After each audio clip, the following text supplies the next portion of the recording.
3 tough decisions for IT leaders, lessons from complex digital transformations, and a comparison of Oracle Cloud versus Microsoft D365. Those are just a few of the topics we'll cover here in episode number 129 of Transformation Ground Control. This is Transformation Ground Control, your source for all things business, technology, strategy, and change. If you're growing your business, leading change within your organization, or undertaking any sort of operational or technology change initiative, this podcast is for you. This show covers what you need to know about digital transformation, organizational change, operational improvement, and business growth.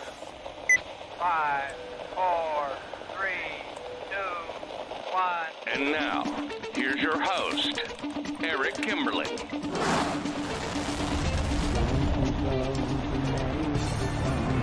Hello, welcome to Transformation Ground Control, episode number 129. This is the podcast that has everything to do with digital transformation, including the people, process, technology, and strategy sides of transformation. My name is Eric Kimberling, your host here today. I'm also the CEO of Third Stage Consulting. We're an independent consulting firm that helps clients throughout the world reach their third stage of digital transformation success. And with me, as always, is my co-host, Kyler Cheatham. Kyler, welcome back to the show. Thank you for having me. Excited for today's episode. Likewise, I'm excited. I always am, but I know you always are too. So it's nothing new really, but we're both excited as always for another great episode. We're going to have some good topics we'll cover here today. We're going to get into some audience questions as we always do in our opening segment. We'll take some questions from the audience that we've accumulated here in recent days and weeks over our social media outlets. And then we're going to get into some hot topics, two in particular that I think will be really interesting here this week. One is the first one is 3 tough decisions for IT leaders, which will be a really interesting conversation. We'll also talk about 5 misconceptions about digital transformation in those hot topics. And then later in the show, we are going to have our first guest, Dean Sam, who is a director of the Third Stage Consulting Asia Pacific office. He's based out of Hong Kong. He'll be joining us from Australia, actually. He's traveling to clients here this week in the Australia region. And he's going to be on the show talking about lessons from complex digital transformations. So we're going to hone in and sort of focus on larger, more complex digital transformations and what are some of the lessons from those larger, more complex digital transformations. And then finally, Kyler and I will unpack and do a comparison of Oracle Cloud versus Microsoft Dynamics 365, which will be a really good conversation. Even if you're not considering either or both of those systems, it's just a good way to understand what some of the nuances are, things to think about as you compare different technologies in the marketplace that you might consider for your digital transformation. So great show planned for you today. But before we jump into some of our hot topics and guests that we're going to bring onto the show, Kyler, what are some of these hot topics you've got for us? Or actually, sorry, not the hot topics, the questions. We're going to start with the questions, aren't we?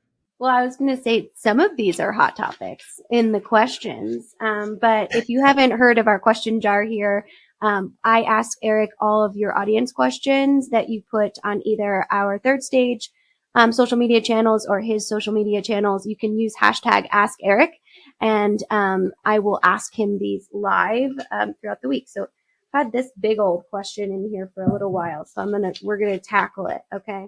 All right. So it's more of a comment, but I think it's definitely something that's worth discussing when it comes to consultants. Consultants can't change your business processes or your people. You can't rely on consultants to be successful. The company must commit their time and resources to people, process, and technology. So what's your reaction to that? Well, I totally agree, even though it may not be self-serving of me to admit that. I would certainly love to say that if you hire Third Stage or you hire us in our team to help with your digital transformation initiative, that you are guaranteed success. That is not true, because no consultant is going to guarantee success. All a consultant can do is help you be more successful, assuming that you have the internal commitment and focus and resources dedicated to the project. So I think it's absolutely critical to recognize that and sort of have maybe tempered expectations on what a consultant can do for you. And when I say consultant too, by the way, I mean, independent technology advisors like Third Stage, but I also mean, and I'm also referring to technology implementation consultants. So if you have a system integrator or a reseller or software vendor who's providing you the technical implementation services, you might lean heavily on those outside competencies that you don't have, but you don't want to get so dependent on those outside competencies that you create this sort of learned helplessness along the way. And it's very important that organizations recognize that they're the ones that have to own the results and the outcome of the digital transformation longer term. Your consultants are going to go away at some point, so it's ultimately your business, and you're stuck with the outcome of your digital transformation, for better or for worse. So I think that's a important balance that a lot of organizations have trouble finding.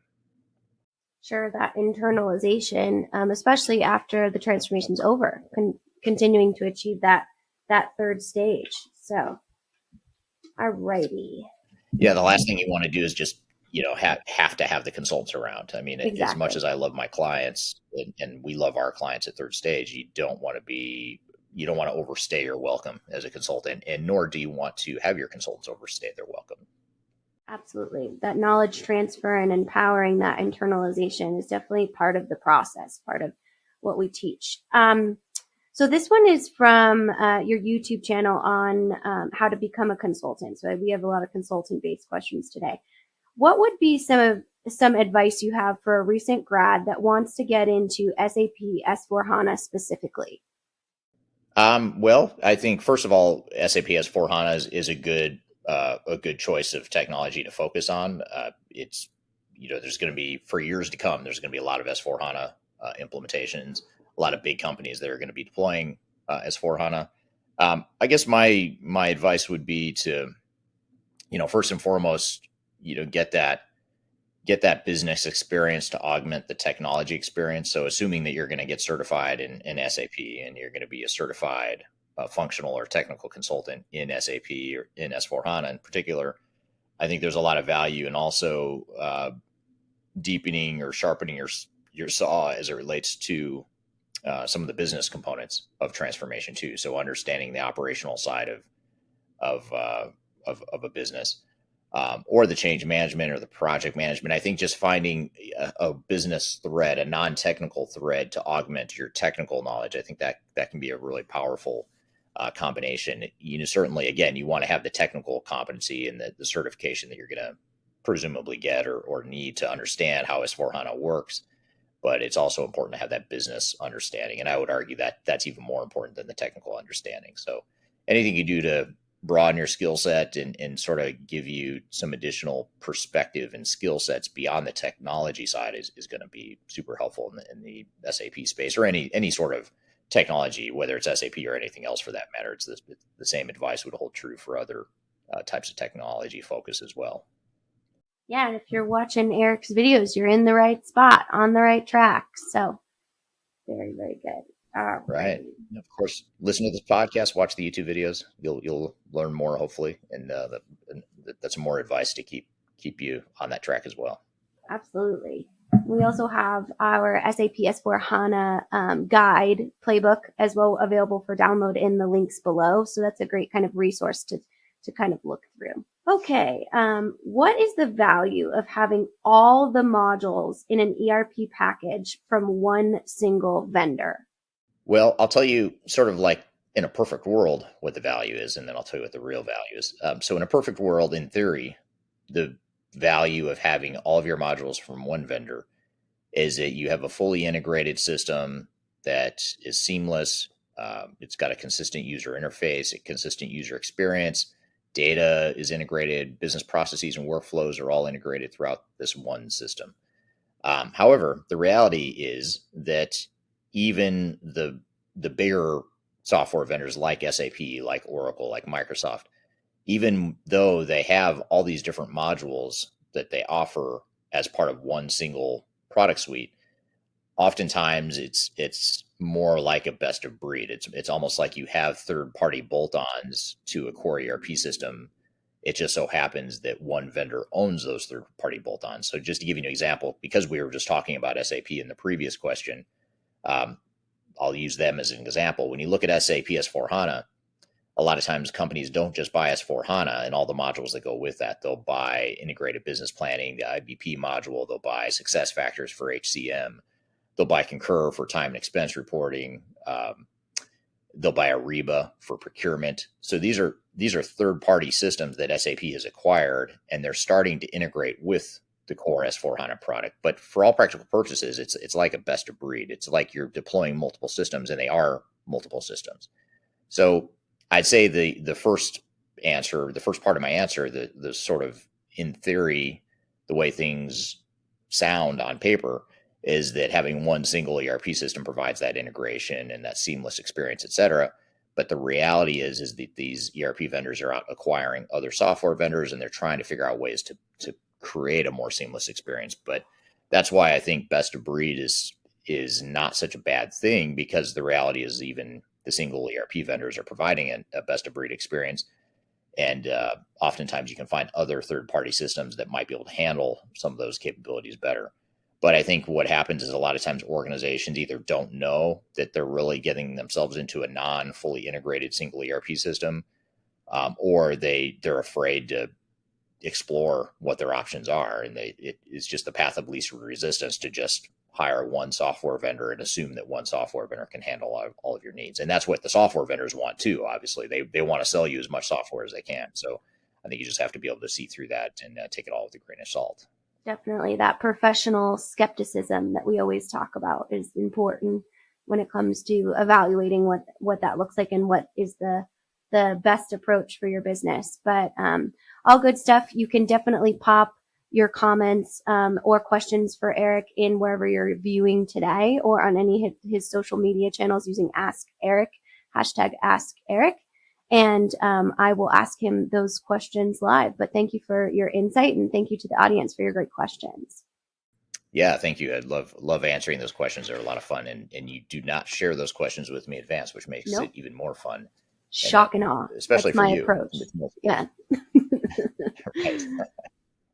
Well, good. Well, thank you for those audience questions, and look forward to the future Ask Eric questions you might have for us. We're going to take a quick break, and we're going to shift gears, and we're going to dive into a couple hot topics here after we take that break.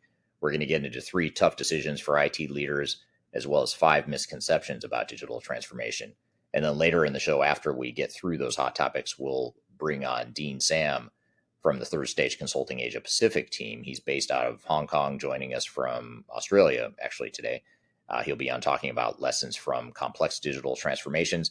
And then finally, last but not least, later in the show, Kyler and I will do a comparison of Oracle ERP Cloud versus Microsoft D365.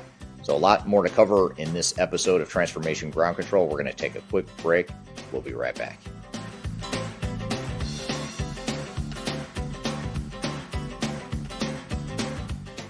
If you are aiming for transformation success, turn to Third Stage Consulting Group. Third Stage's independent and technology-agnostic consulting team helps clients define their digital strategies, define their roadmaps, and manage their transformations. With offices in the US, Europe, and Australia, our team helps the world's most forward-thinking organizations through their transformation pitfalls and risks. If you are embarking on a digital transformation or business change initiative, contact Third Stage Consulting to see how we can help you reach the third stage of transformation success. Learn more about us and download independent reports, videos, and other best practices at thirdstage-consulting.com.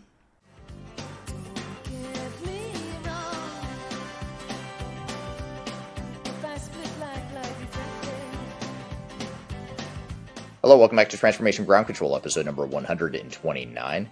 You can find new episodes of this show every Wednesday on YouTube, LinkedIn, Facebook, and Twitter, as well as audio podcast platforms throughout the world, including Amazon, Apple, and Google Podcasts, among others. So be sure to subscribe if you don't already and check us out there. So you've got a couple of hot topics here for us today, Kyler, that sound particularly interesting. They always are interesting, the hot topics you bring onto the show, but these 2 in particular sound very interesting. What do you have for us here? Yeah. So the first article we're going to talk about is actually from CIO Magazine, and it's a really interesting profile of real life CIOs and tough decisions they've had to make. So they bucket all of the interviews into 3 decisions. And so I want to kind of unpack a few of them with you. So the first decision is reducing technical debt. And mostly that's getting those legacy systems audited, cleaned up, all of those types of different things to move to a new system. The second one is the one I kind of want to unpack with you, because this is one I've never heard before, and it's restricting access. So what this looks like is when a CIO has to go to department heads that have access to a certain user base in the legacy system. And with the new system, they won't have the same access, just to kind of streamline that from a cybersecurity standpoint, and then just also from an efficiency and approval process standpoint. And that can be really hard to go to specifically senior leadership and say, this won't be the same level of access that you're used to having. So that was one piece that I've never heard before. So I wanted to kind of get your reaction to changing those user profiles, specifically when it comes to what access you have as far as department heads and other senior leaderships that CIOs have to kind of go and say, this isn't going to be something that's going to be best for the business. We need to kind of future proof what this looks like. Yeah. That's very interesting. That's super interesting. And the whole idea of future proofing and thinking beyond what the immediate needs are is certainly important. You want to think about how we can create an environment where we're not going to be obsolete again in 3 or 5 years. Having said that, though, I think there's a fine line you've got to walk there in terms of being careful not to try to bite off more than you can chew, all in the name of future proofing the organization. A lot of times organizations will just try to jump in too aggressively into new technologies or emerging technologies that they're not ready for, when they can't even handle the more basic fundamental technology. So I think there's a fine line there that a lot of organizations struggle with, where they fall on the spectrum of things. But I think that's an important point to note. Yeah, absolutely. And mapping all of that out beforehand, and knowing that it could essentially transform or evolve too with the experience with the new system, what the needs will look like. So it's definitely an interesting one. The third one is transforming roles. And I wanted to kind of tell you about the case study that this specific CIO outlined. And he said during a digital transformation, it was decided that India in the APAC IT hub would lead the digital transformation. And he said it was one of the toughest decisions of his career to move all those digital initiatives, and SAP services, commercial application, IT security, infrastructure, all of those different things. And it was led by Team India. And that ruffled a lot of feathers within the organization. But by shifting it to India, the digital transformation costs came down almost 50%. So it made it more efficient and cost effective, so they could purchase and invest in more technology. So this crucial decision by IT leaders has to align kind of seamlessly with business objectives, even if it means making tough or unpopular decisions. So kind of wanted to share that overall scenario with you and kind of see what your thoughts were on that. Yeah, I think it's you hit an important point, which is the tough decisions that need to be made. I mean, anytime you're defining a future state and looking to the future of what your digital strategy is and what the digital transformation is going to look like and what your future operating model is going to look like, there are tough decisions that need to be made there. And a lot of times organizations and executive teams aren't ready for that, or they don't realize that this isn't just a technology project. There's a lot of key business decisions that need to be made there as well. Yeah, it kind of made me think back to our digital stratosphere in our EMEA conference with our CIO panel. And one of their pieces of advice to people that want to be CIOs is to remember that it's one of the loneliest positions in the organization, because you do have to make incredibly tough decisions with new and emerging technology. So I thought that was interesting. If you haven't seen that, I highly recommend it. It was one of my favorite panels to moderate within my career. It's on our YouTube channel as well. So you can search CIO on our YouTube channel and find that panel. But thought that was a really interesting piece to kind of look at what are those tough decisions that they have to make. Yeah, absolutely. And that is a good panel too, by the way. I agree with you. That panel discussion is a really good one. Okay, well, let's move into the 5 biggest misconceptions about digital transformation. So I kind of want to read these to you and get your reaction, and then dig into a few just like we did with the other article. So the first misconception is you do it, then it's done. The second misconception is it's all about technology. the third misconception, and I kind of want to dig into this one with you a little bit because it's not something we talk about a ton, but we have touched on it.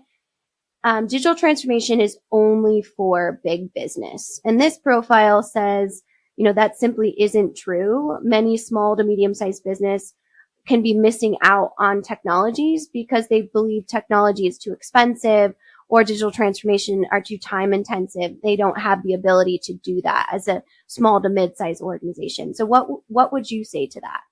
Well, I agree with that. I think it's not. Well, I agree with the counterpoint that it is not just about uh, big business.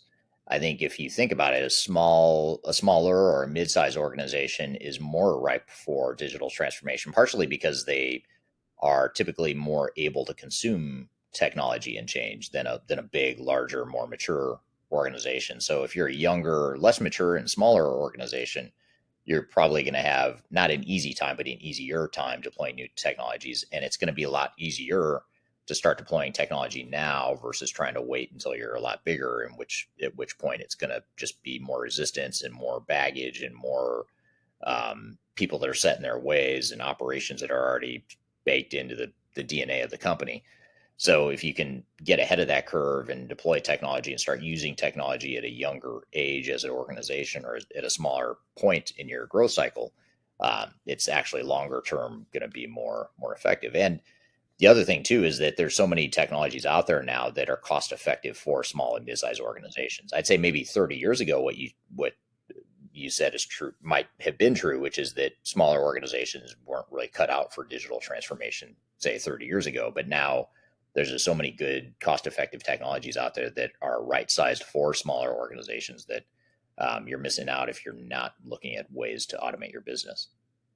Yeah, and the partner support, those tier two SIs and all of those different kind of smaller implementation partners, those exist now in niche areas. So that's one of the pieces that sometimes it's better to be a big fish in a small pond, if you will. Yeah, yeah, absolutely. I agree with that. That's a great point too. It's the implementation ecosystem is more friendly to small and mid-sized companies compared to back in the day. And if you are a small to mid-sized business or SMB, as we call them a lot of times, on our YouTube channel, we have an entire playlist on what that looks like as far as software selection, implementation, even family-owned businesses. We actually have a specialist or a specialty team here that actually looks at those SMBs. So if you have more questions about that, head on over to that channel. So the fourth one is you have to follow all of the latest technology trends. And I think this is interesting how they put this timeline out there. So a couple of years back, everyone was talking about blockchain. Last year, the hottest buzzword was metaverse. And as far as 2023, it's undoubtedly been the year of the AI and generative AI tools, predominantly ChatGPT. So if you were to go back and implement each one of these technologies, you probably have a mess of a technology stack now as an enterprise business. And I think that's so interesting, and the importance of understanding that new technologies and trends aren't always the best way to achieve your business or technical objectives. So what's your thoughts on that? Yeah, I agree. You mentioned metaverse. I think that's a great example of one that hasn't really gained the traction that I thought it would have. I would have thought by now we'd see more of a closer alignment with mainstream reality. It hasn't really gotten there, despite the big investments from the company Meta and Mark Zuckerberg's former Facebook company. It just doesn't seem to be gaining that sort of traction in mainstream business world. So using that as an example, if you had doubled down and gone all in on that emerging tech, you might have wasted a lot of money there, and some organizations may have already wasted a lot of money there. It may still become mainstream adopted in the future, but it's just not there yet. So I think that's a good reminder of like just all the noise in the technology space. It's just constantly going to be changing. The backdrop's going to be shifting. Industry analysts are going to be coming up with new buzzwords and new big things that you can certainly educate yourself on and be aware of, but you don't want to jump too quickly to embrace these technologies unless it's just a really good fit for you. And I think that's the key, is to recognize who you are as an organization, what you're trying to accomplish, and then figure out which technology or technologies best fit that model going forward, regardless of whether or not it's the next big thing or the next big sexy technology or not. It's just a matter of finding the technology roadmap that's the best for you. Most definitely. And number 5 on this list is replacing humans with technology, which I know we talk a lot about. There may be changes in those roles and responsibilities, but there's always going to need to be some sort of human intervention. And those automations hopefully can be seen as opportunities to get rid of those manual tasks. So if you were to pick a number 6 misconception about digital transformation that wasn't on this list, what would it be? That's a great question. Those are really good ones. I mean, the 5 you mentioned are really good. I'd say maybe a 6th one would be misconception would be that you can outsource your digital transformation. So in other words, you can hire a big system integrator or a big consulting firm, and they will come in and handle the entire transformation for you. That's a misconception that isn't true, especially in the long term. Organizations need to look at how they can better have ownership and better manage the project and manage the system integrator and the consultants rather than consultants managing them. So I think that'd be a close 6th that I might add to the list. Well, great. Well, I want to turn the audience for a minute. If you had to pick a 6 or maybe number 7 at this point, misconceptions about digital transformation, if you pop that in the comments, we'd be excited to kind of look at those next episode. So, but definitely a good list, a solid list for sure, and important to kind of remember and go through that skill set planning when looking at going through any sort of technology implementation. Yeah, agreed. Those are really good ones. So thank you for sharing that. And we're going to keep going with that thread of misconceptions and IT leadership lessons and that sort of thing. When we bring on our next guest, we're going to have Dean Sam on the show coming up next. He is a director at Third Stage Consulting Asia Pacific. He helps our clients in the Asia Pacific region through their digital transformations. And he's going to be on talking about lessons from complex digital transformations. And in that conversation, we will inevitably get to some misconceptions around the digital transformation space as well. And then later in the show, after Dean is on, we will also have Kyler and I doing a comparison of Oracle ERP Cloud versus Microsoft Dynamics 365. So be sure to stick around for that. We're going to take a quick break. We'll be right back with more Transformation Ground Control. Could you whisper in my ear the things you want to feel? I'll give you energy. Interested in working for a company that truly values your unique skills and experience? Here at Third Stage, we don't hire based on resumes alone.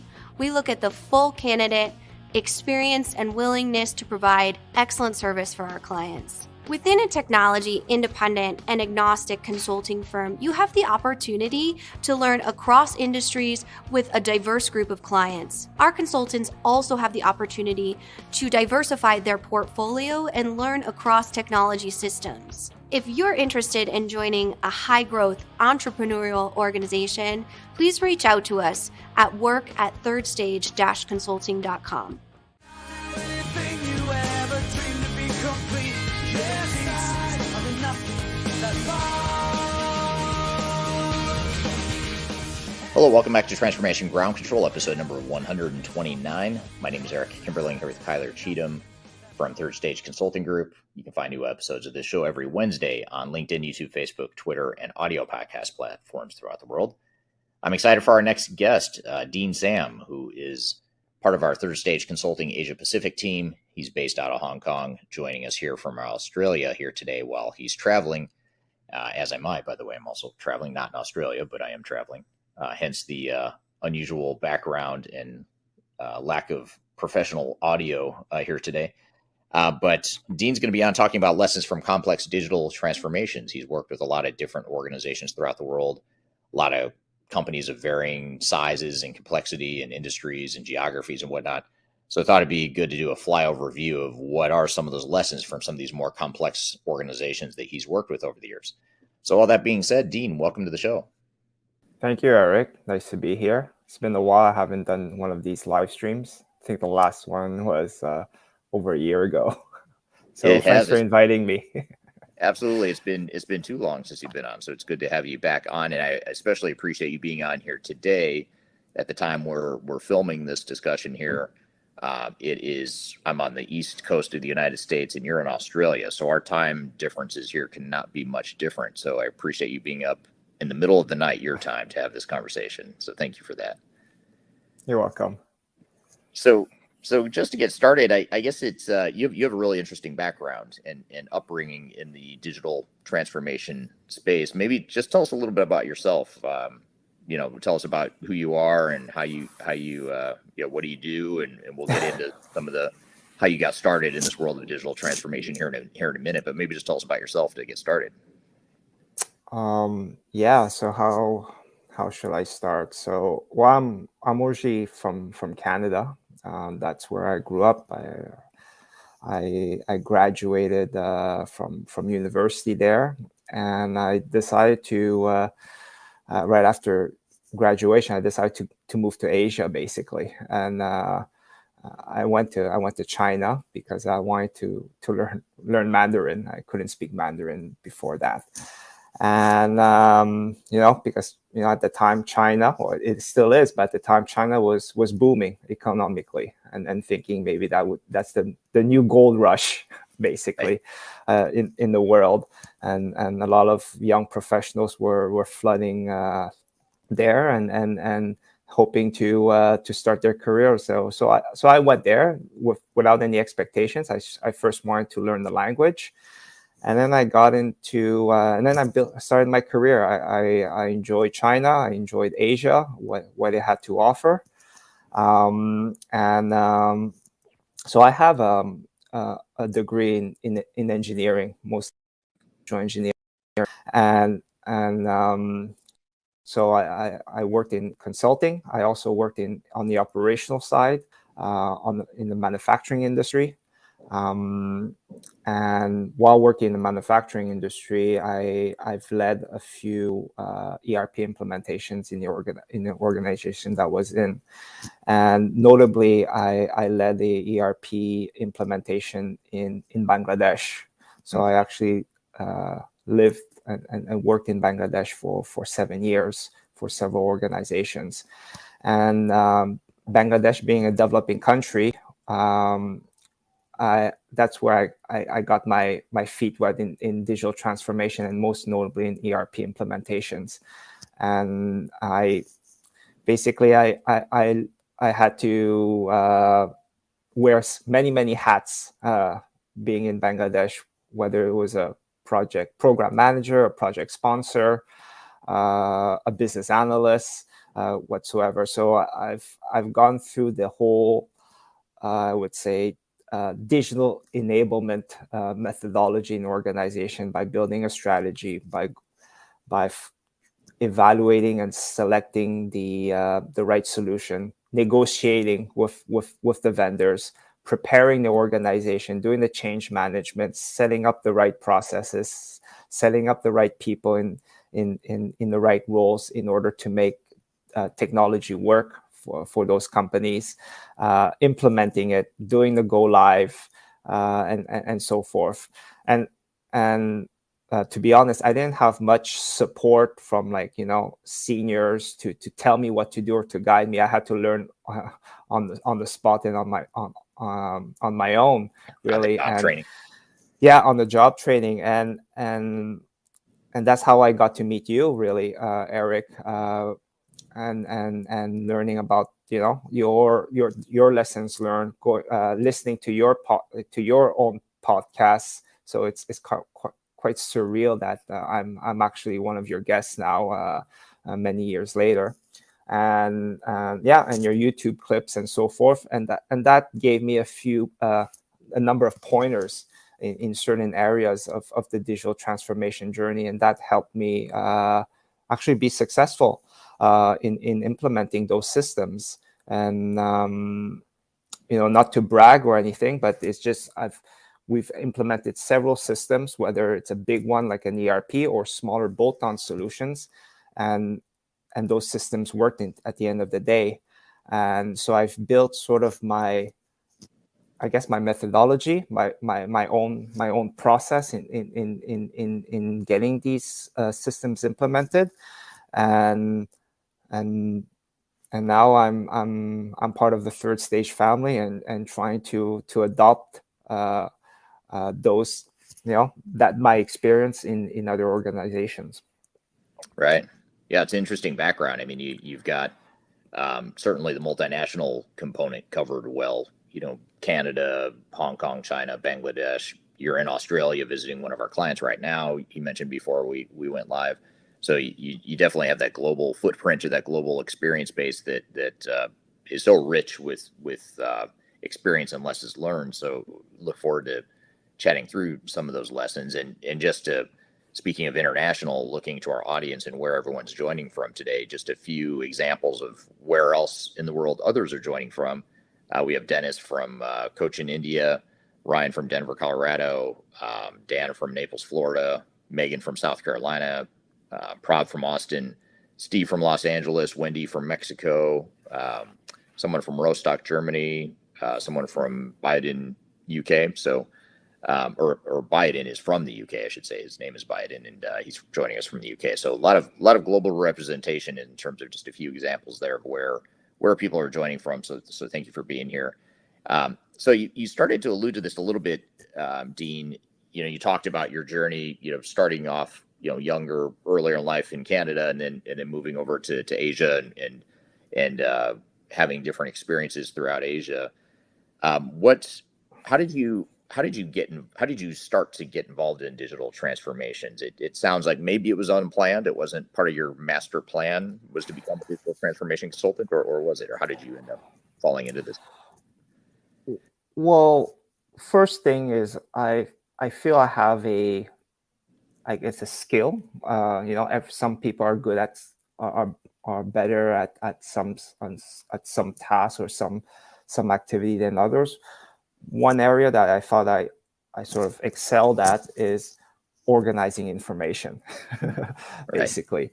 Actually, it started with my first experience, my first company where I worked in. It was a consulting firm. It was actually a procurement service provider back in Shanghai, and the partners of that company, they were seasoned consultants, and they were ex consultants from Accenture and Bain and Booz Allen and so forth, and they started this consulting firm, and I started out as just an intern, and then became an analyst and so forth, and so they had different.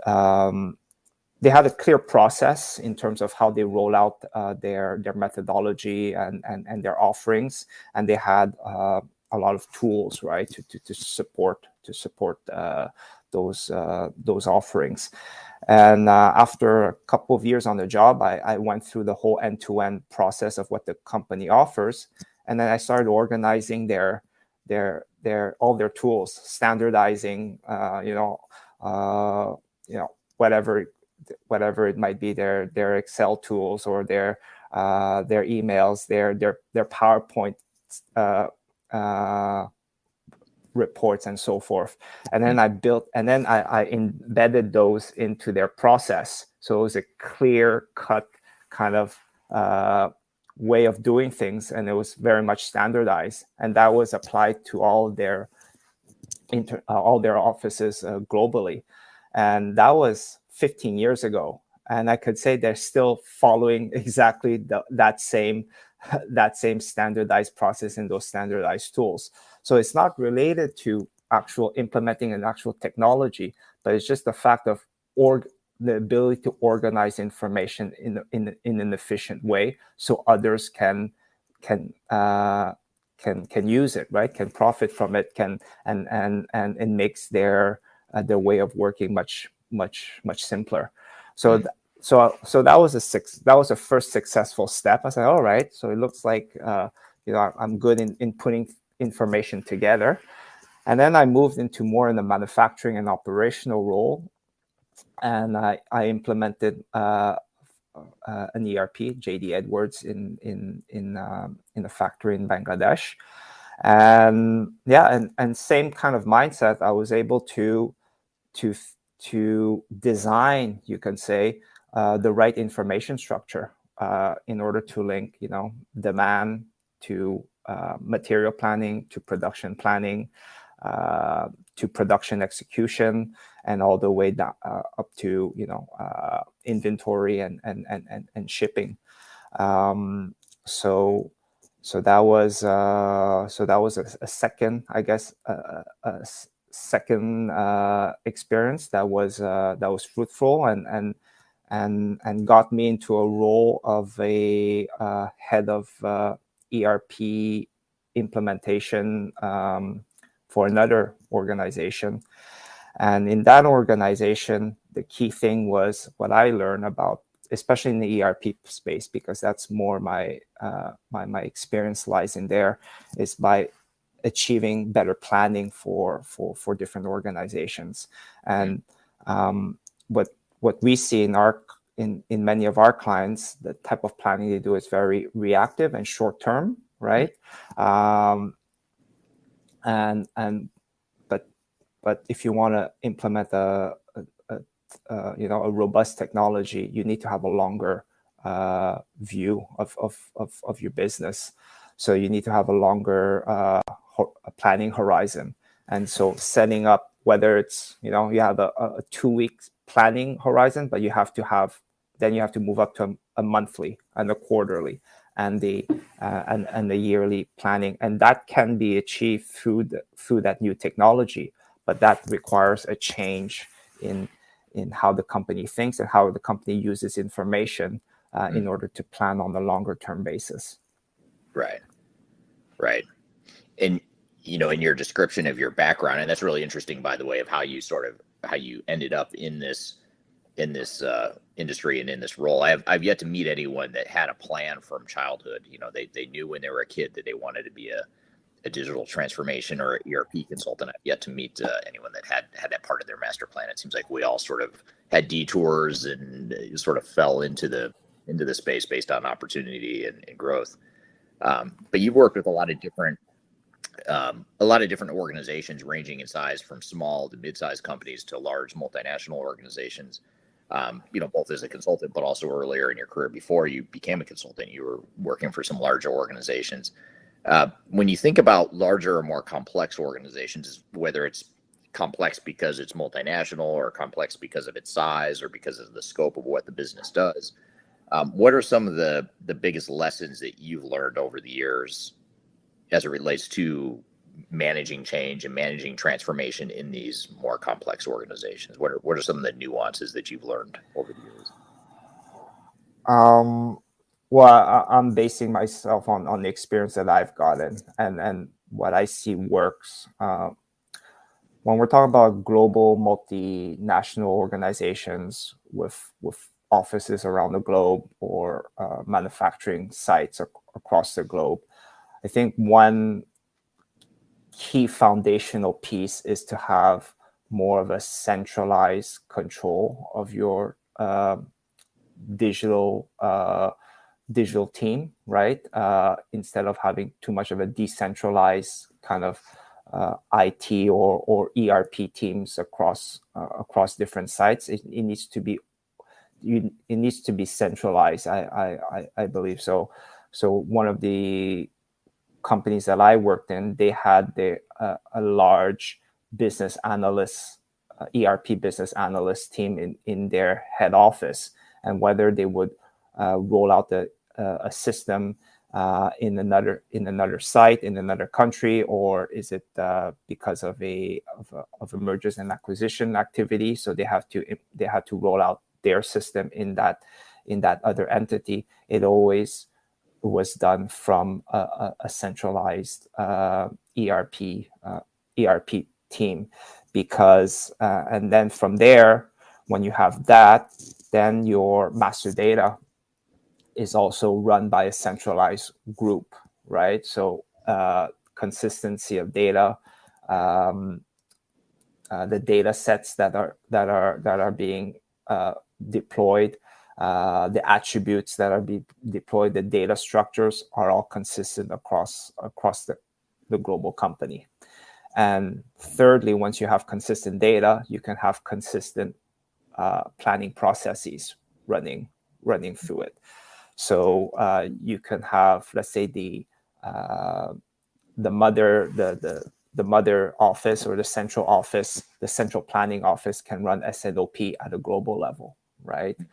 And then you could have regional planning office that would take that SNOP output and then drive the master production scheduling. And then you had more on the site level that could drive MRP and shop floor control. And then the regional, you can either do it at the site. Distribution planning, you could either do it at the site or at the regional level, depending on what you'd like to do. So looking at those planning levels, you could achieve those planning levels even for complex and global organizations if your data system basically is being there's some oversight. There's oversight from a central point of view. We're here with Dean Sam from Third Stage Consulting's Asia Pacific office talking about lessons from complex digital transformations. We've got a lot more to cover. We'll be right back. We're going to take a quick break. When things are big that should be small, who can tell what magic spells will be doing? Are you looking to stay ahead of the curve in the ever-changing landscape of digital transformation? Then you need our newly released 2023 Digital Transformation Report. This comprehensive report covers the latest trends, technologies, and strategies to ensure your digital transformation is optimized for success. The 2023 Digital Transformation Report is packed full of proven methodologies and insights from experts in the independent digital transformation field. You'll also receive practical insights on how to implement digital transformation strategies within your unique organization. This free report is available for download on our website at thirdstage-consulting.com under our Thought Leadership section.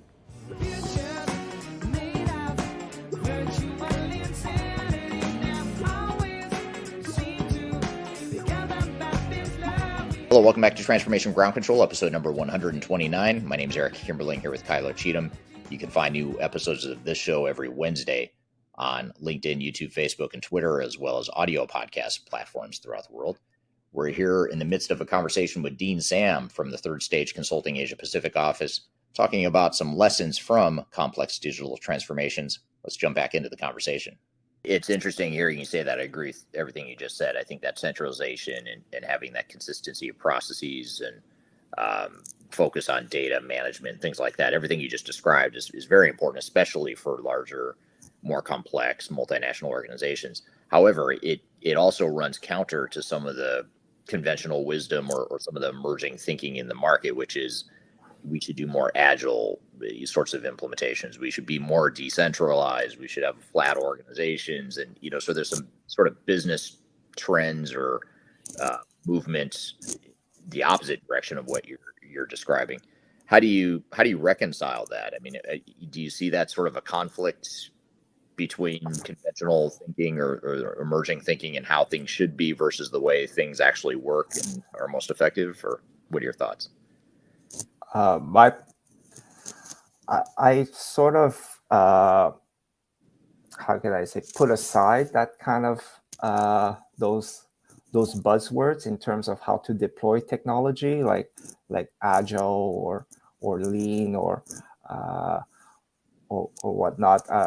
You know what? I just first is set up your design, and your design needs to be clear end to end, and it's not about just having a overall to-be process design, but it's looking at the actual data sets that sit under those processes, sit under those activities, making sure your data set is standardized, is robust, meaning it's robust, it can meet all the possible business scenarios that your company has to go through, whether it's selling an item, the different type of sales scenarios that can go through, whether the different making sure it goes through the let's say the supply chain. So all the scenarios. So you have to cover all of that, and that has to be put on paper first. and you have to cover the whole gamut of business scenarios, and making sure your data structure can support that. And if it cannot support that, then you revise your data structure. You have to add a field, because you have to meet a certain scenario. So that's how you have to build it. And from my experience, if you don't do that readiness, right, you're not going to get the full functionality of the system. Because if you didn't lay out all the scenarios and the data sets that support it, then you cannot connect the dots in terms of how you can build automation through the solution, because your data set isn't robust enough to do so. Right. Yeah, that's well said. And I think you use the word setting aside buzzwords and trends. I think that's a really important point, because there's certain trends and buzzwords that may apply to you as an organization, and there's many that won't. And so you have to really see past that in your business and what you're trying to accomplish. I look at the agile kind of way of doing things. That could work if you're developing apps, right? You're developing certain programs, but in our case, we're not developing programs for the sake of ease of messaging or shopping or whatever. It's actually, we have to run an organization, so you have to know your organization's requirements before. So you can't really go agile unless you have defined all your organization's requirements, or else what can happen is actually the new system that's coming in might be even worse than the system that the organization currently has, and then, and therefore, where's your value after that? So the agile, I'm not a big fan. You and I share that common that commonality for sure, among other things. But I'd be curious to hear from the audience. What do you think of agile, especially in complex, multinational, complex organizations? Do you think agile has a role? Do you think is it overrated? Is it something that has practical use? I'd love to hear the audience's comments here too, as we're chatting through it. And that's usually a controversial topic, so I like to ask it whenever we can. So I'd love to hear the audience's thoughts here too. So another thing that you and I share, in addition to our skepticism of agile, Dean, is that we also have I'd say we both have a shared skepticism for general tech trends and general, you mentioned buzzwords, but just talking about technical trends, and tell me a little bit about your thoughts of trends in the marketplace in terms of technology trends, and sort of how it fits into the realities of what organizations should be doing in their digital transformations. Well, in order to become more optimal in how to plan and manage a business, I don't think adding new trendy technology is the way to go. It's about, in order for technology to work, because technology is only good if it works, right? So you have to look internally in the organization. Where is the organization at in terms of their digital mindset? And is that digital mindset available across the company, top down, right? And what I focus on is enabling that digital mindset in the organization. So can companies or anyone or key people in the organization, can they take a process that the company is currently using or it's part of their working process? Can they translate that on pen and paper in terms of data structure and data flow? If the company can achieve that, then we're able to implement new technologies, first of all. Because if it doesn't work on pen and paper, and it's not robust enough, and it doesn't meet the end-to-end process, then you have a problem, because it won't work work when you're implementing a solution or a program. So and when we're talking about agile and all that earlier, how I approach implementing a solution is really, it's like I take an engineering point of view. It's like building a bridge, right? You're not gonna go on and agilely build a bridge, right? You gotta build your blueprint. You gotta make sure your blueprint meets all the environmental conditions. You have to do force testing across every part of the bridge. Make sure it can support the load that's required. And to do that, you got to do that on pen and paper first, and get agreement across the organization that that's the best way to go. And that's part of the readiness piece that we often do with our clients before they actually invite or ask the solution integrator to come in and start rolling out the solution. Yeah, absolutely. And you look at, you mentioned, for example, that you've been implementing technology for a long time. You talked about JD Edwards, and you've seen the evolution of technology over the years and some of the changes in technology. And I think that what's interesting is how fast technology changes and how much growth has happened in the technology space.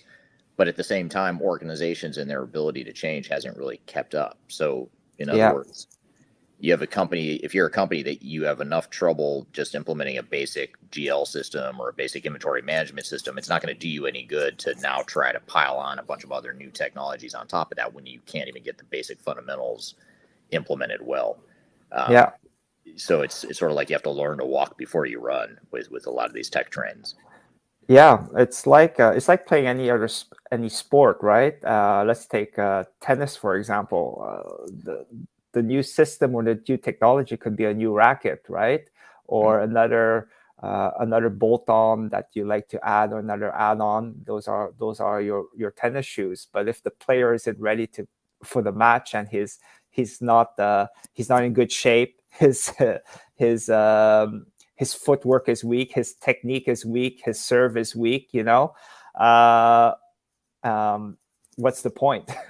What's the point in buying all that equipment if you can't use it? And that's really the analogy that I have with technology and organization is focus on the player, right? Focus on the player. Do you have the right fitness level? Do you have the right technique? Do you have the right mentality to play a tennis match and to go through the grind and all that? We focus on that. And then once the player is strong enough, regardless of what technology you choose, the player will adapt to it. Right. Yeah, I mean, great analogy. If I buy racket brand A or racket brand B, but I'm a solid tennis player, I'll still do well on the tennis court. Right. No, that's a great point. And, the focus becomes I'm becoming a great tennis player versus, which racket am I going to use or which ball do I prefer and that sort of thing. Yeah. Yeah. So here's an interesting question from Irina on YouTube. And the question that Irina has is, how do you build teams for a new ERP implementation? So you've been involved with a lot of our clients in helping them do this and helping them through the implementations. But what advice do you give to an organization that's trying to build their internal digital mindset, as you mentioned before, but also, how do they structure that team, or what are some tips to structure that team to help them through the transformation? If I had to choose one role that I feel it's critical in order for organizations to really take ownership and to to be in control of their digital transformation journey, is the role of a business analyst, internal business analyst, not outside business analysts like consultants coming in, but organizations, business analysts who, number one, they need to understand business management best practices, right? Because best practices for me, it's a good starting point, because already that sets the right foundation in terms of what information you require in order to run a process, or how information should be structured. Take, for example, like in the manufacturing organization, we talk a lot about bill of materials, MRP, inventory. So that's to achieve MRP. So those best practices of having proper inventory control and adequate bill of materials, those are certain best practice that needs to the business analyst should know about, first of all.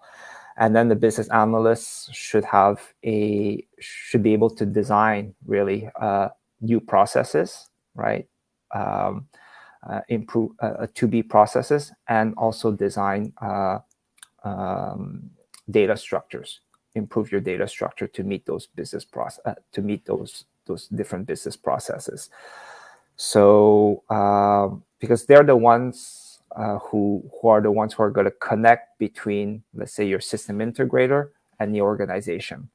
And because during the implementation, you want to, of course, the employees in the organizations, they will be involved. They'll have key roles as super users or process leads and whatnot. But you don't want to take too much of their time. Let the business analysts take the load in the implementation to be the facilitator between the business members and the consultants. And the business analysts will be the ones during implementation who would develop the processes. So you're not wasting. So you're not spending too much money for the SIs to do that. Number one.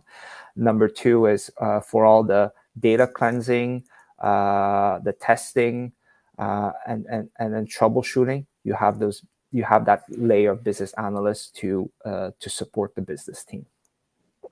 Right. We're here with Dean Sam from Third Stage Consulting's Asia Pacific office, talking about lessons from complex digital transformations.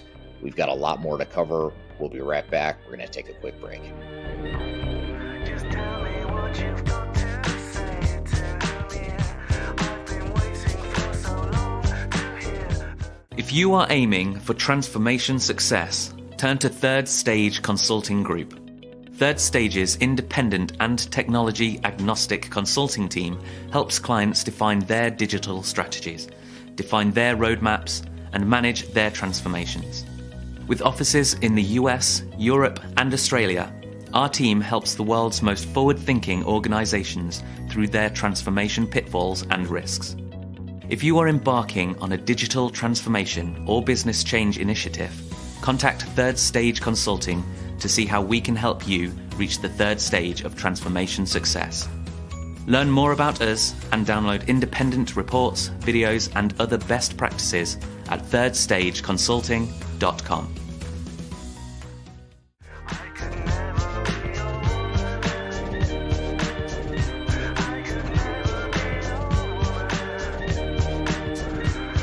Hello, welcome back to Transformation Ground Control, episode number 129. My name is Eric Kimberling, here with Kyler Cheatham.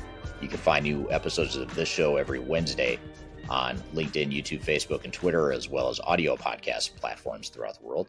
We're here in the midst of a conversation with Dean Sam from the Third Stage Consulting Asia Pacific office, talking about some lessons from complex digital transformations. Let's jump back into the conversation.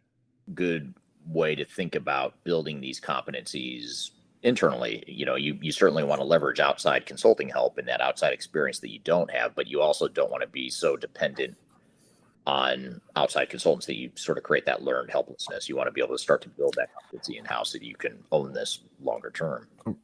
Right, and they will get the full-on knowledge transfer from the SIs on the actual back end of the solution. So if we are to improve certain configurations that's required in the system, or actually build certain customization because for certain areas, or to build APIs and connect other solutions, they will have that knowledge to do so. So you don't need to always ask for outside consultants to do that work. So you've built that internal capable team to support the business moving forward. Right. Yeah. Makes total sense. Here's an interesting comment from Megan on LinkedIn. Megan says, as a new digital transformation consultant, these analogies and examples are so helpful. So I'm glad this is helping you, Megan, and hopefully it's helping other people listening in as well. Um, Here's an interesting question from Ryan on LinkedIn. I'll see if I can show the entire comment. It'll hide our faces for a moment, but we can see it here.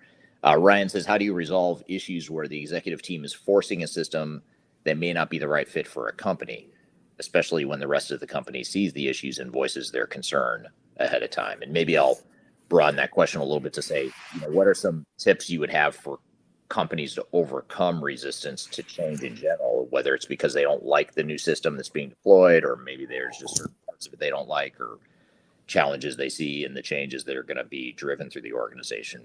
How do you deal with that, or what are some advice you give? Well, when we talk about the executive team, we need to often we shouldn't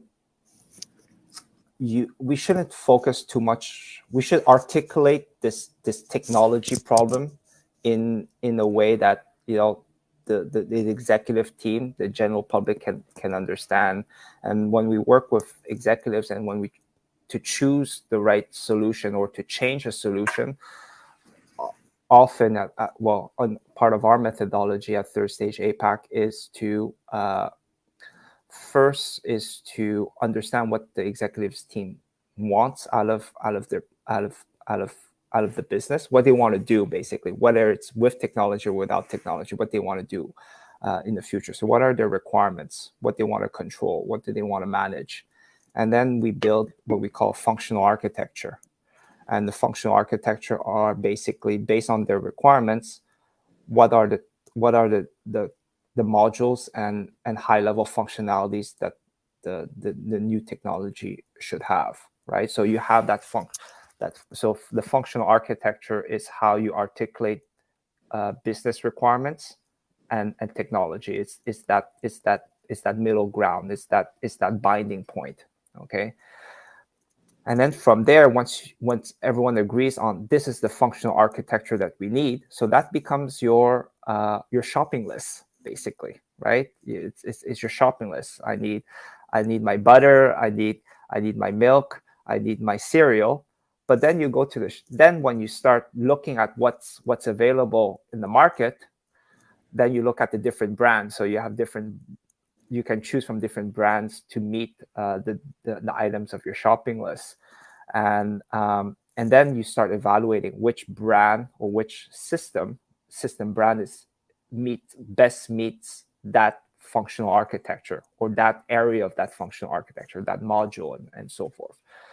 So, and then that's where you can create alignment across the organization, because first the organization sees, okay, we're working on the same song sheet, which is the functional architecture. Then we can start evaluating which solution best meets that functional architecture.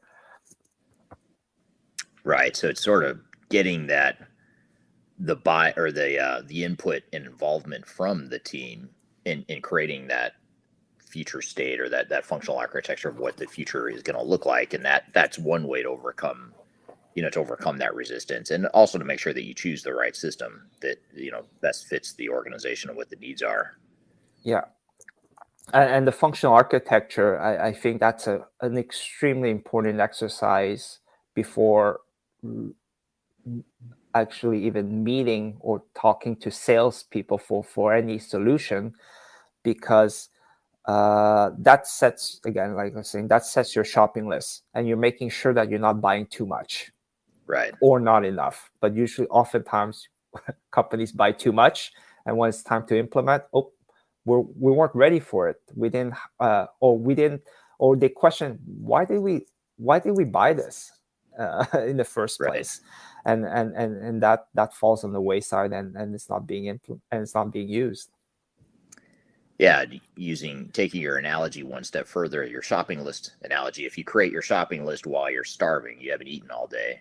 You create your shopping list, you're probably going to over purchase. You're going to buy more than you need because you're just hungry, and it turns out maybe you can't eat all that stuff that you buy. And it's the same sort of thing with technology too. So create a shopping list that satisfies your needs first, right? Not just pile on of what would you like to have. Right. Yeah, exactly. What about when defining a digital strategy? Here's a question from Kyler as it relates to digital strategy. But what are your thoughts on customization in your digital strategy? Can you over customize? And I'm not sure if she means the strategy, customizing the strategy itself, or customizing technology within that strategy. So I'm not 100% clear on which angle. But what is sort of your knee jerk reaction to that, or what are your thoughts? Well, if it's customizing digital strategy, of course, the digital strategy has to be developed as per the organizational needs and what the executives require. In terms of customizing technology, usually customizing will have your data structure, and then you have to customize it. You have to build a source or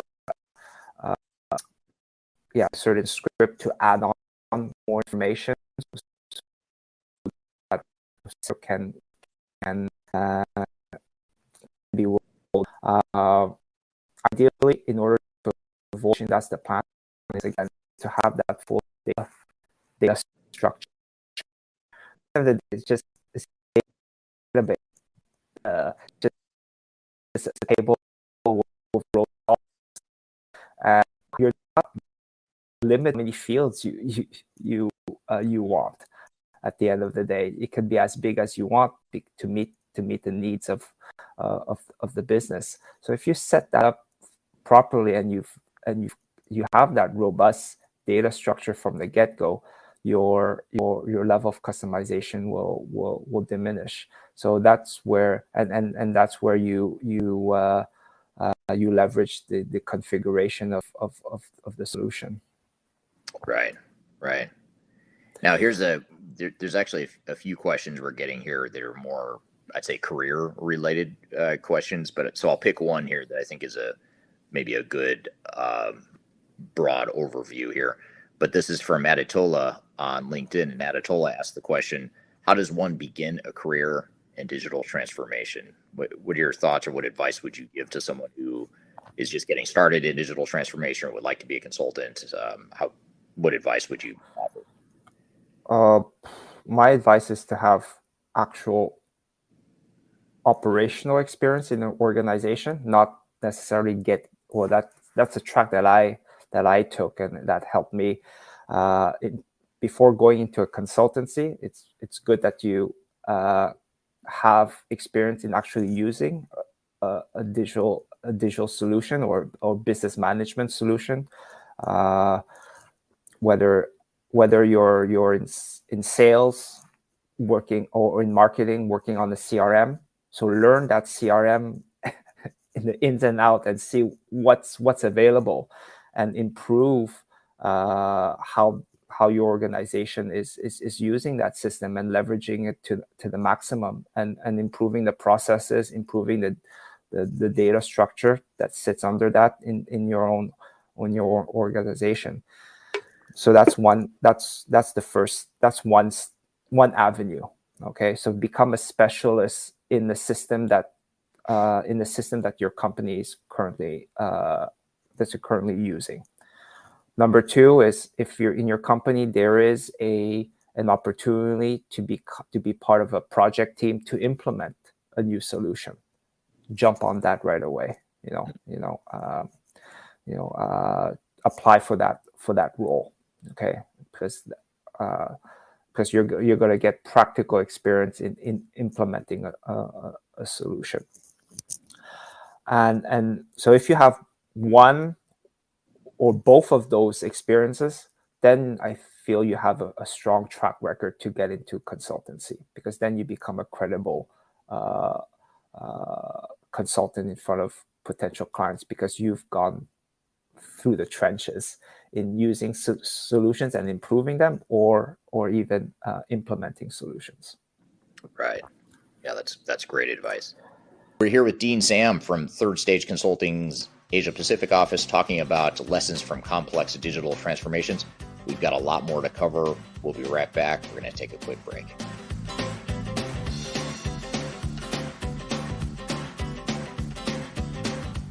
Interested in working for a company that truly values your unique skills and experience? Here at Third Stage, we don't hire based on resumes alone.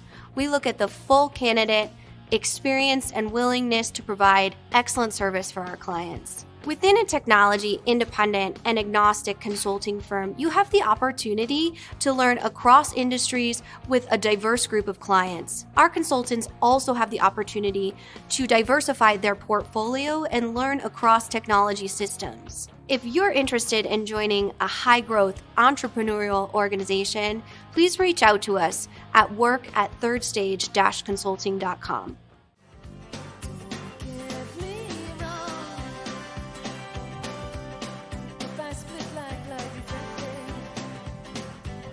Hello, welcome back to Transformation Ground Control, episode number 129. My name is Eric Kimberling here with Kylo Cheatham.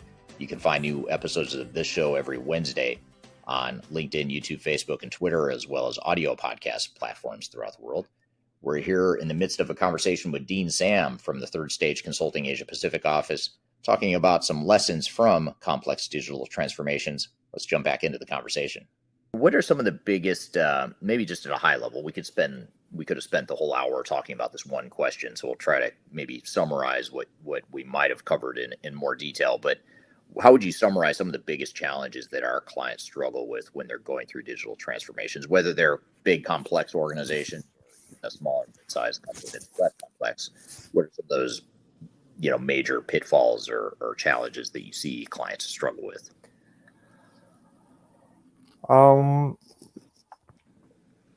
I would say, I guess prior to implementation of a solution, there's this readiness phase that we suggest that the companies go through before bringing in, consultants from the system integrator, and they start, mapping out your business and seeing and implementing the solution based on that mapping, because oftentimes that mapping is often based on the as-is of the solution, because consultants who are implementing solutions, they don't have time, and I understand them, because their job is to implement solution at customer sites, is to develop a new structure, a new way of thinking, or new way of operating for the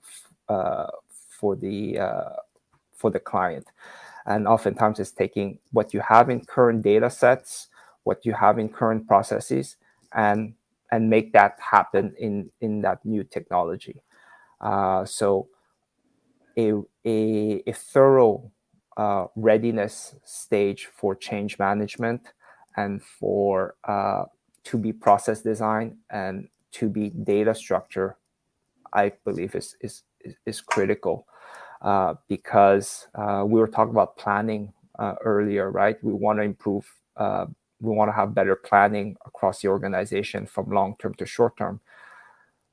Yes, the system will help you plan, but you need to have good planners in the company, right? And what we see, maybe the planners are not at that moment when the planners in organizations that we work, maybe they're not up to the mark. So you need to upgrade their skill set, right? Or you need to find more experienced planners too.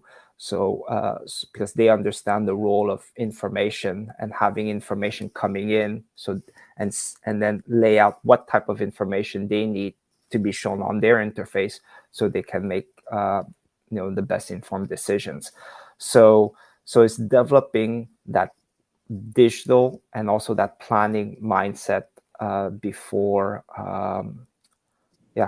going into implementation. So that readiness phase is critical. Right. Yeah, that makes total sense. And maybe you may have a similar answer for my last question I have for you here today, Dean.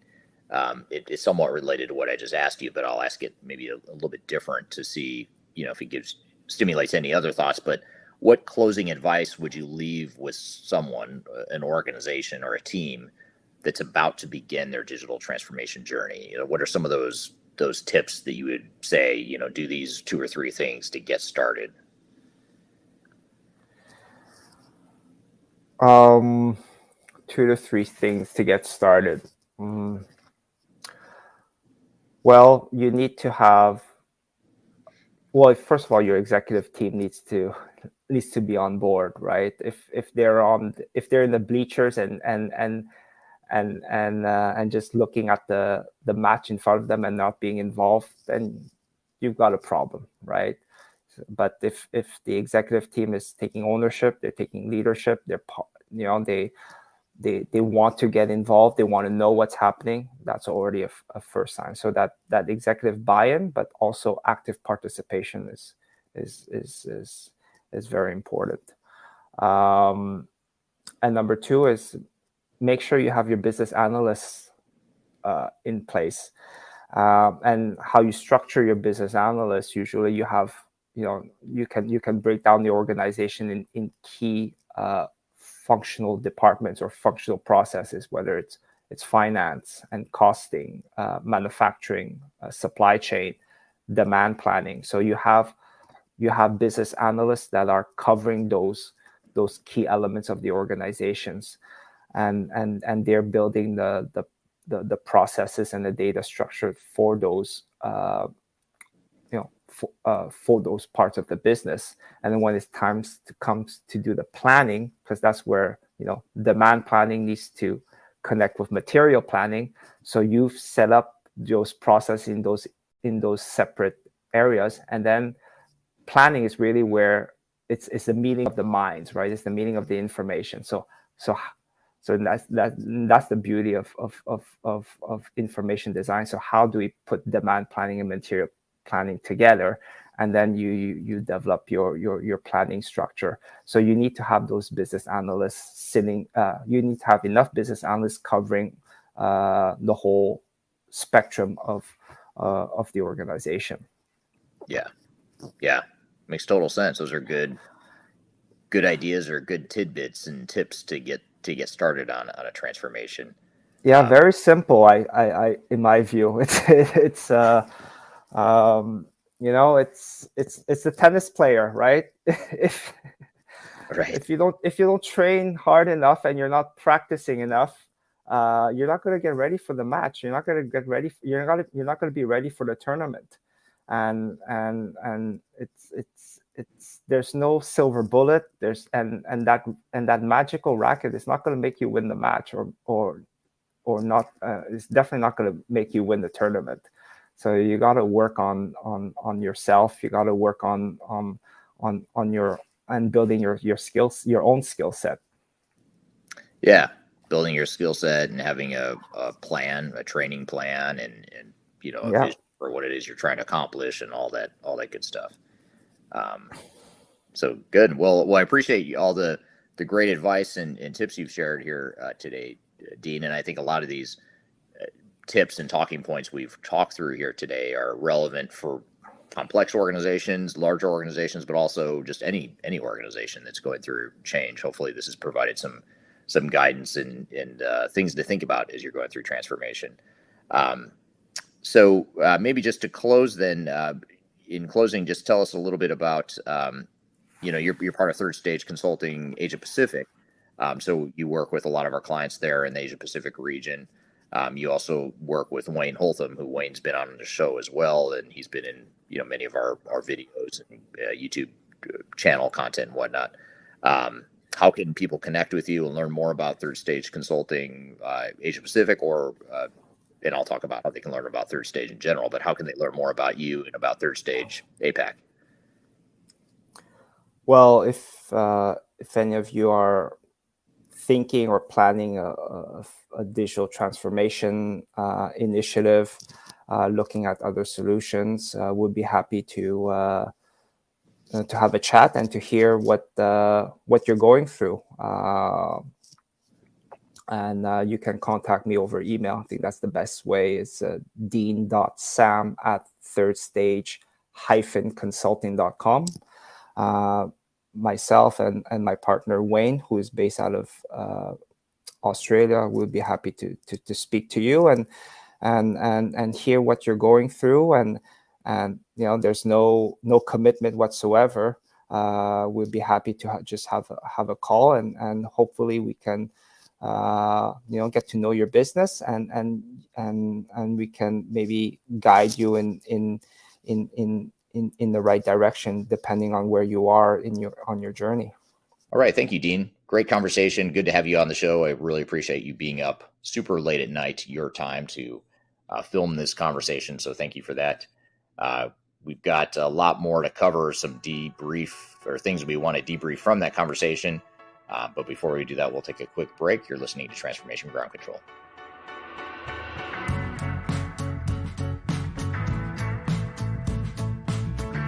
If you are involved in any sort of digital transformation or business change initiative, you will want to download the 2021 Digital Transformation Report.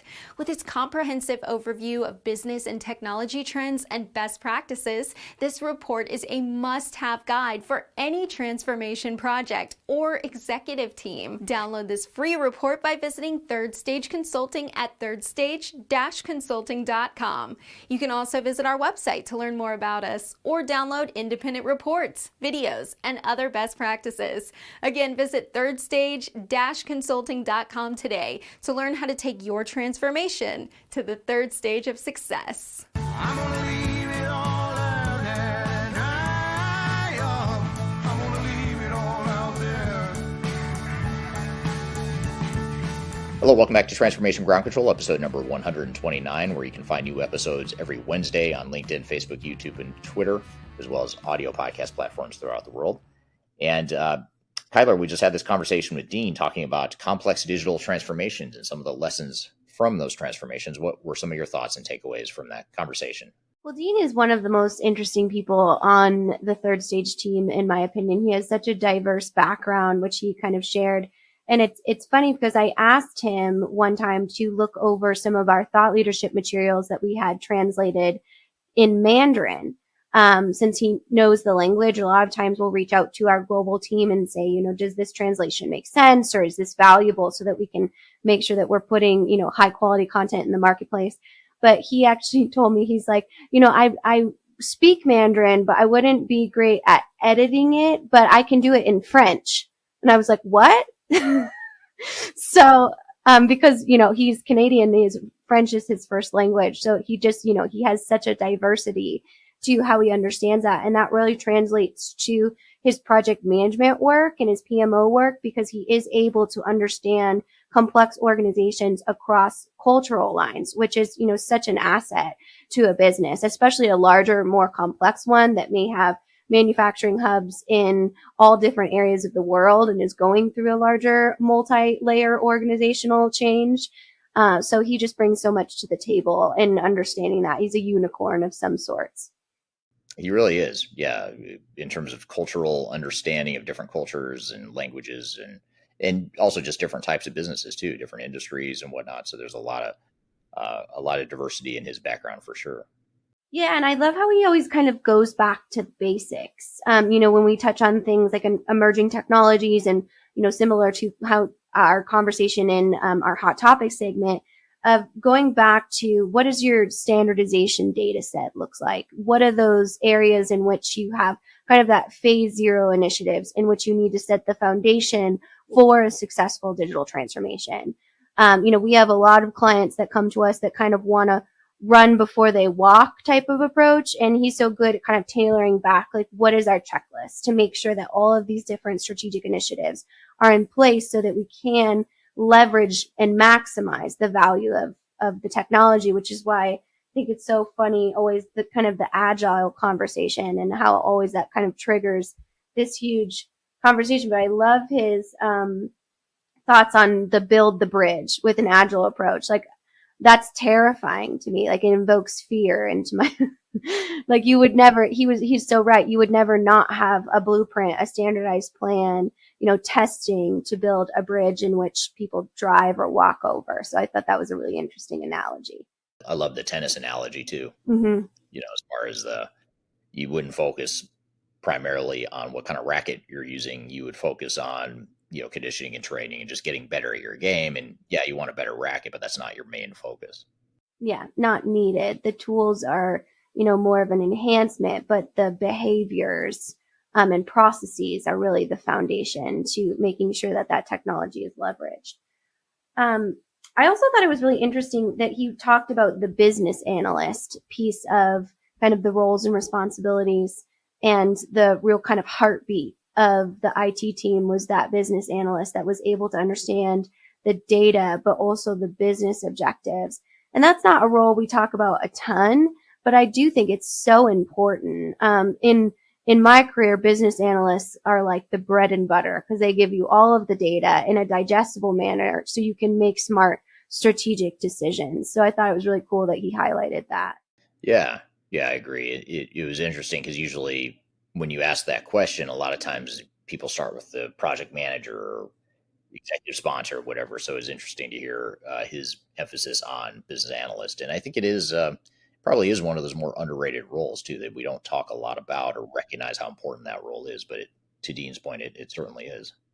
And it's a great entry level role. Going back to kind of the Q&A at the beginning of this episode, it's a great opportunity to kind of in any business understand how data is consumed and leveraged to make business decisions. So definitely, a great role that you could kind of jump into right out of school or training.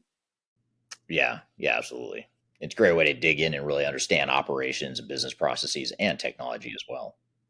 Absolutely. Well, great conversation. And if you want more of Dean, you can go to our Third Stage YouTube channel for our Digital Stratosphere APAC playlist. He was a main keynote speaker for that, as well as Wayne, who is his partner that we all mentioned in that conversation. So definitely highly recommend their content. It's very dense, very technical, and has lots of really real world tactics, which they've utilized in their successful transformation projects.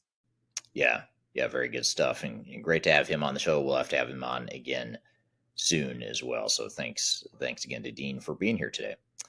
Well, we've got another segment to shift gears to. We're going to do a bit of a comparison here, a comparison discussion of Oracle ERP Cloud versus Microsoft D365. And be sure to stick around for this part of the podcast. Certainly, if you're evaluating either or both of those technologies, you'll want to stick around. But even if you're not really interested in either Oracle or Microsoft as part of your digital transformation, it's helpful to hear the ways that you can compare the strengths and weaknesses of different systems. Even if you're looking at other types of technologies, or maybe you've already decided on the technology, it's a good framework to understand how to understand where the deficiencies and gaps are so that you can mitigate those risks. So be sure to stick around for that. So we're going to take a quick break. When we come back, Kyler and I will dive into this comparison of Oracle ERP Cloud versus Microsoft D365. Be sure to stick around. We'll be right back. You're listening to Transformation Ground Control.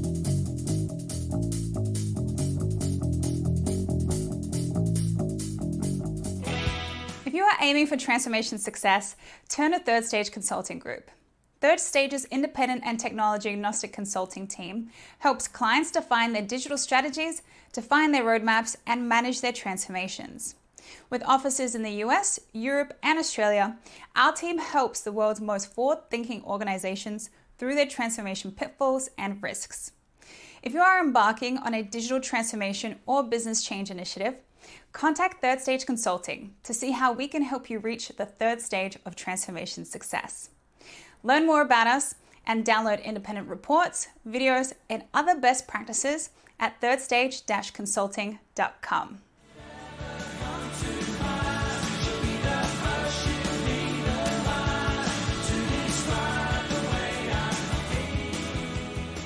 Hello, welcome back to Transformation Ground Control, episode number 129. My name is Eric Kimberling here with Kyler Cheatham. You can find new episodes of this show every Wednesday. And we wanted to play you this clip of a video, a YouTube video that Kyler and I created that's available on the Third Stage Consulting YouTube channel. But we wanted to play it for you here today because it's a comparison video that compares two leading systems in the marketplace. And those two systems are Oracle ERP Cloud and Microsoft D365. So reason we thought this would be helpful to play here today and discuss today is partially because so much of our audience is interested in evaluating potential technologies, but also because even ones that aren't interested in evaluating these two particular technologies might be interested in hearing how you should be thinking about some of the pros and cons and strengths and weaknesses of different technologies that you might be deploying in your organization. So I thought it'd be a good conversation from that perspective as well. So with that all being said, let's jump in and roll the clip of Kyler and I unpacking a comparison of Oracle ERP Cloud versus Microsoft D365. Microsoft Dynamics 365 and Oracle ERP Cloud are two titans in the marketplace when it comes to large, complex ERP systems. These options are important to evaluate the unique needs of the organization versus the pros and cons to ensure you're selecting the software that's the best match for your business needs.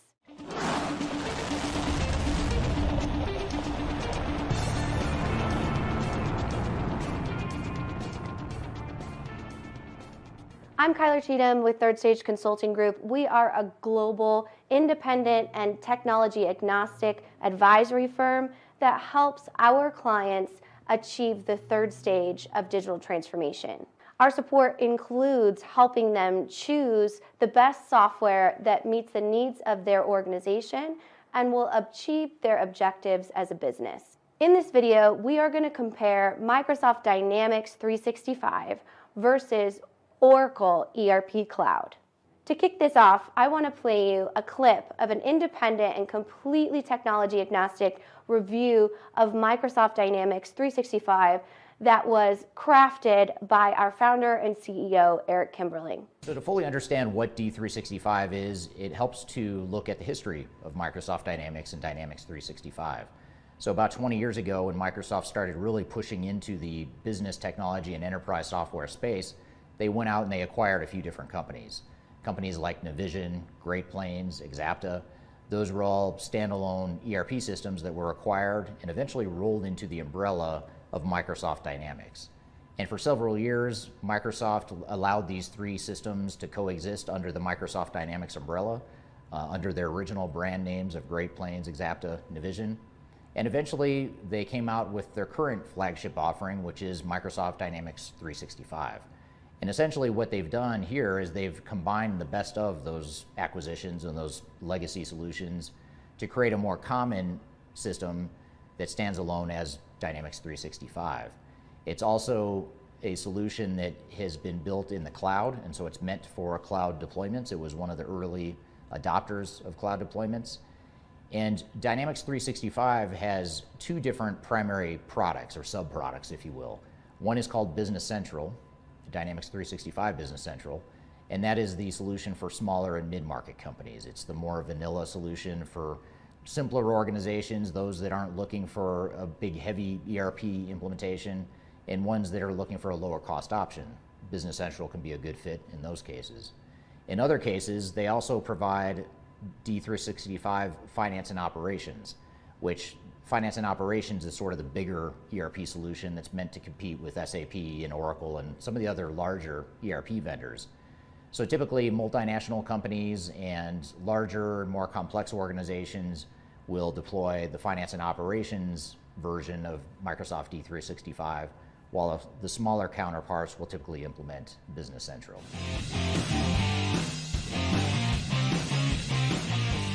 I recently published a video that provides a more in-depth review of Dynamics 365. What I'd like to do here today is summarize some of the strengths and weaknesses of the product.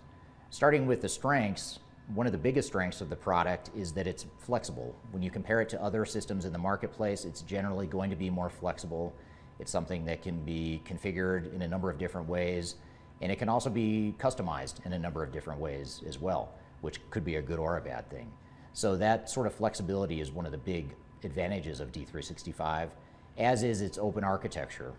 The Dynamics platform was originally built on the .NET platform, which is a very open architecture that's meant to integrate third-party systems, and it's a way to tie together multiple systems into the platform. So if you're a company that has multiple legacy systems and you're looking for flexibility in integration to other systems, D365 can be a great fit. A couple of the disadvantages of the product, however, are that, first of all, the flexibility itself can be both a strength and a weakness. And what I mean by that is the flexibility of the product can also become overwhelming to organizations and project teams. It can be very difficult to decide how you want to configure the software because you have so many options. And many organizations and project teams get tangled up in all the options that they have in deploying the solution. The same goes for the ease of customization and the ability to customize. The fact that you can customize the solution and you can be flexible in the way you deploy it doesn't necessarily mean that you should. And so what we find with D365 implementations oftentimes is that the flexibility ends up becoming a cover or a cover-up for all the change management issues that your organization may have in its ability to change. And the final weakness of the product is that it is a product that isn't as robust as some may need in certain industries or in certain diverse operations. So for example, if you're an organization that has very complex manufacturing needs, there's probably better products out there that can handle some of your manufacturing needs.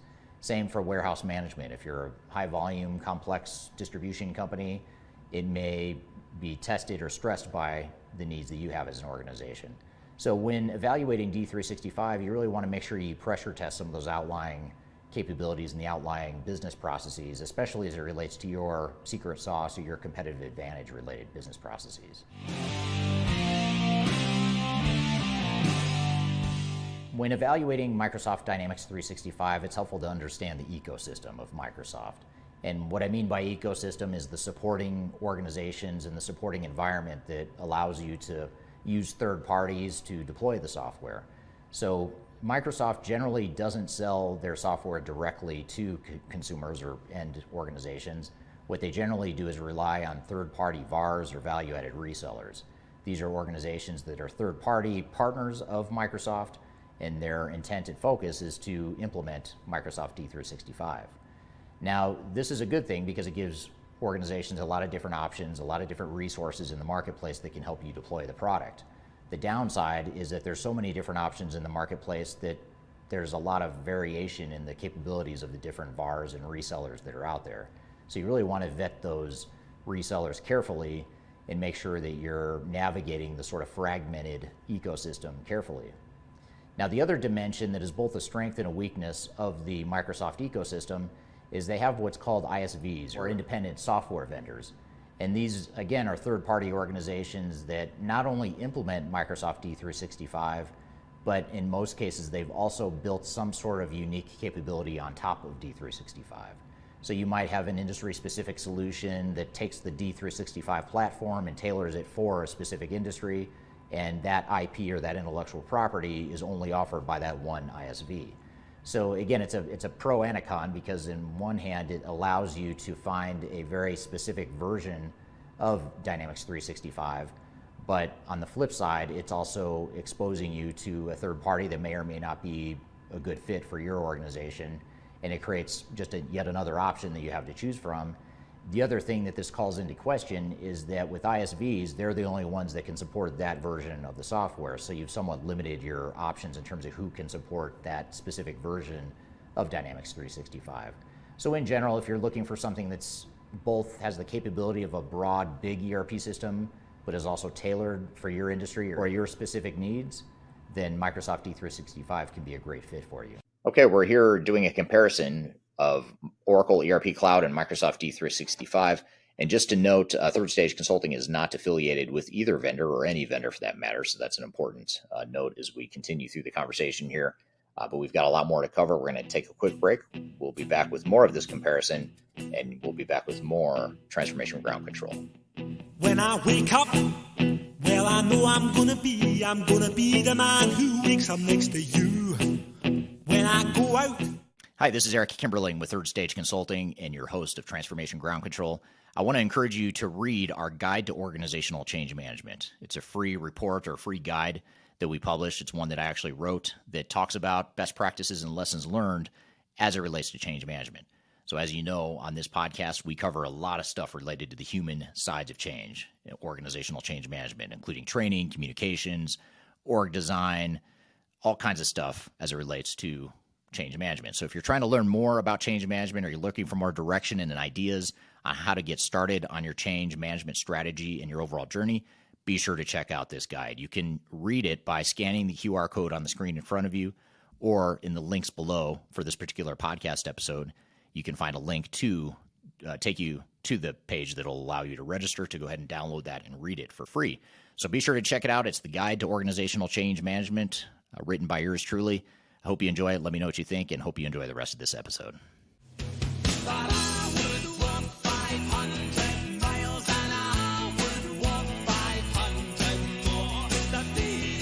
Hello, welcome back to Transformation Ground Control, episode number 129. My name is Eric Kimberling here with Kyler Cheatham. You can find new episodes of the show every Wednesday on LinkedIn, YouTube, Facebook, and Twitter, as well as audio podcast platforms.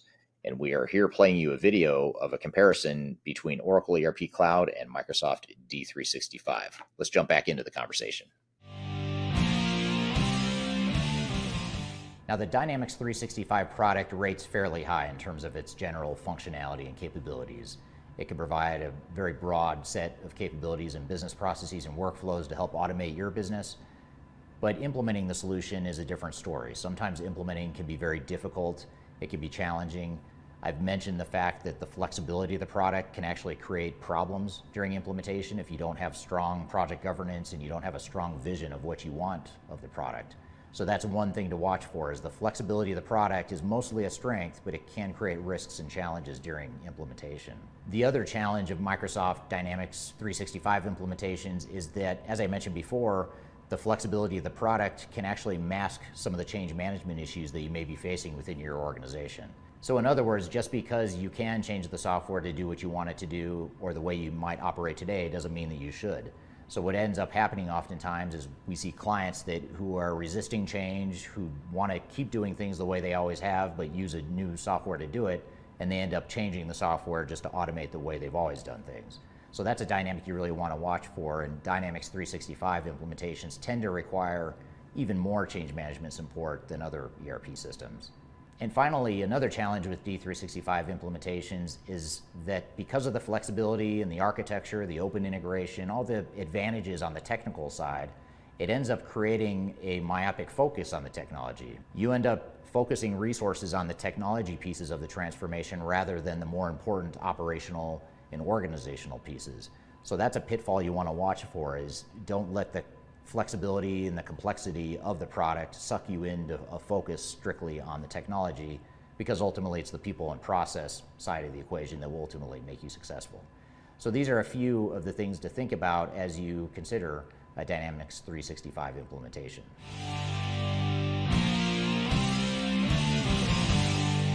Now, to be successful in your Microsoft Dynamics 365 transformation, I encourage you to download our definitive guide to a successful Dynamics 365 implementation. This guide lays out some of the best practices and lessons learned from our experience helping clients implement Dynamics 365. But in summary, or in general, some of the things that you want to think about are, first of all, make sure that D365 is the right fit for you. Make sure you've evaluated it against other options in the marketplace. Once you've chosen the software, if you do decide that D365 is the right fit for you, make sure that you have a solid implementation strategy and plan that addresses some of the risks and pitfalls that we've talked about here today. And probably more than anything, make sure that you have solid change management. You have a very clear change management strategy that's meant to address some of the challenges we've talked about here today. So let's recap some of the key pros and cons of Microsoft Dynamics 365. This product fills a really unique spot in the marketplace for ERP software because it is broad and scalable enough for some of the world's largest organizations, but at the same time, it's incredibly flexible to meet higher to mid-size organizations. The reason it's easy for us to go through these software evaluations is because we have absolutely no affiliation or financial ties with Microsoft. They even often get mad at us when we talk about things that are happening within their marketplace, like the sunsetting of their Great Plains software. As an overview of Microsoft Dynamics 365, it's really comprised of those two primary versions, which is Operations and Business Central.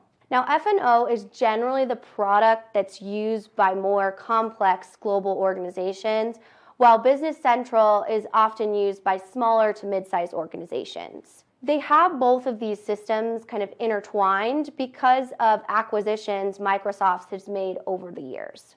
Now, Arguably, the biggest strength of D365 is the traditional Microsoft look and feel, which is familiar to a lot of organizations, and user adoption can often be more successful.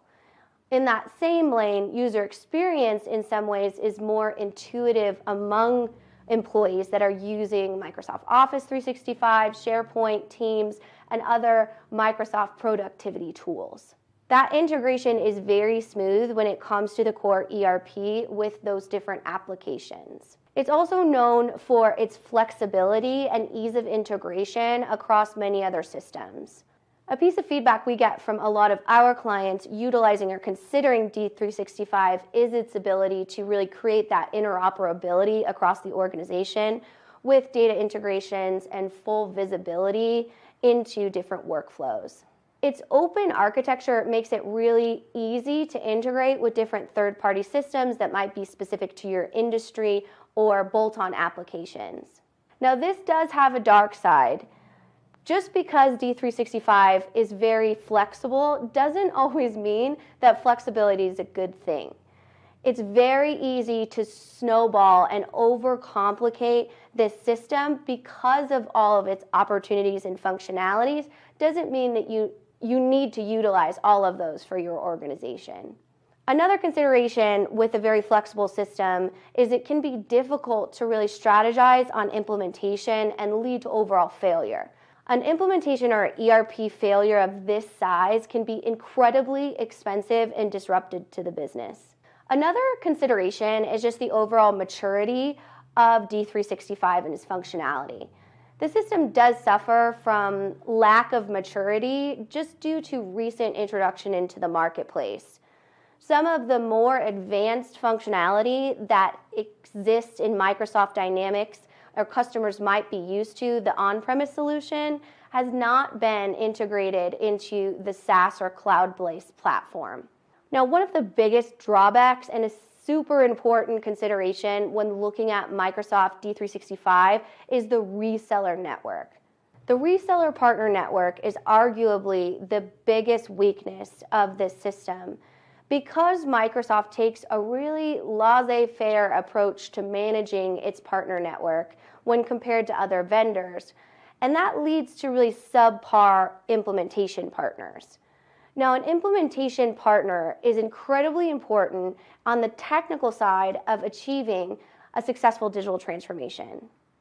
Without really a niche expertise into this weakness or an independent consultant advisor coach like Third Stage, it is really hard to get a quality implementation partner with D365 knowledge. So in summary, is D365 a good fit for your organization? Well, as always, that depends on your business priorities and goals. But if you are looking for something that is incredibly flexible, that is well known in the marketplace, and relatively easy to use, D365 could be a great option for your organization. However, if you're in search of something that is more mature in functionality or has a lot of tight processes, standardization, there are other products such as SAP S/4HANA, for example, that might be a better fit for what your needs are as an organization. If you are considering D365 as your ERP software, I highly recommend you download our Microsoft Dynamics 365 handbook, which I have linked down here in our notes wherever you are getting this video today. Please like, comment, share, and subscribe to our channel for more information on what software might be right for you, and continue watching here because we are going to go into a comparison of Oracle ERP Cloud. So now that we've really dove into the pros and cons of D365, let's transition to the comparison between D365 and Oracle ERP Cloud.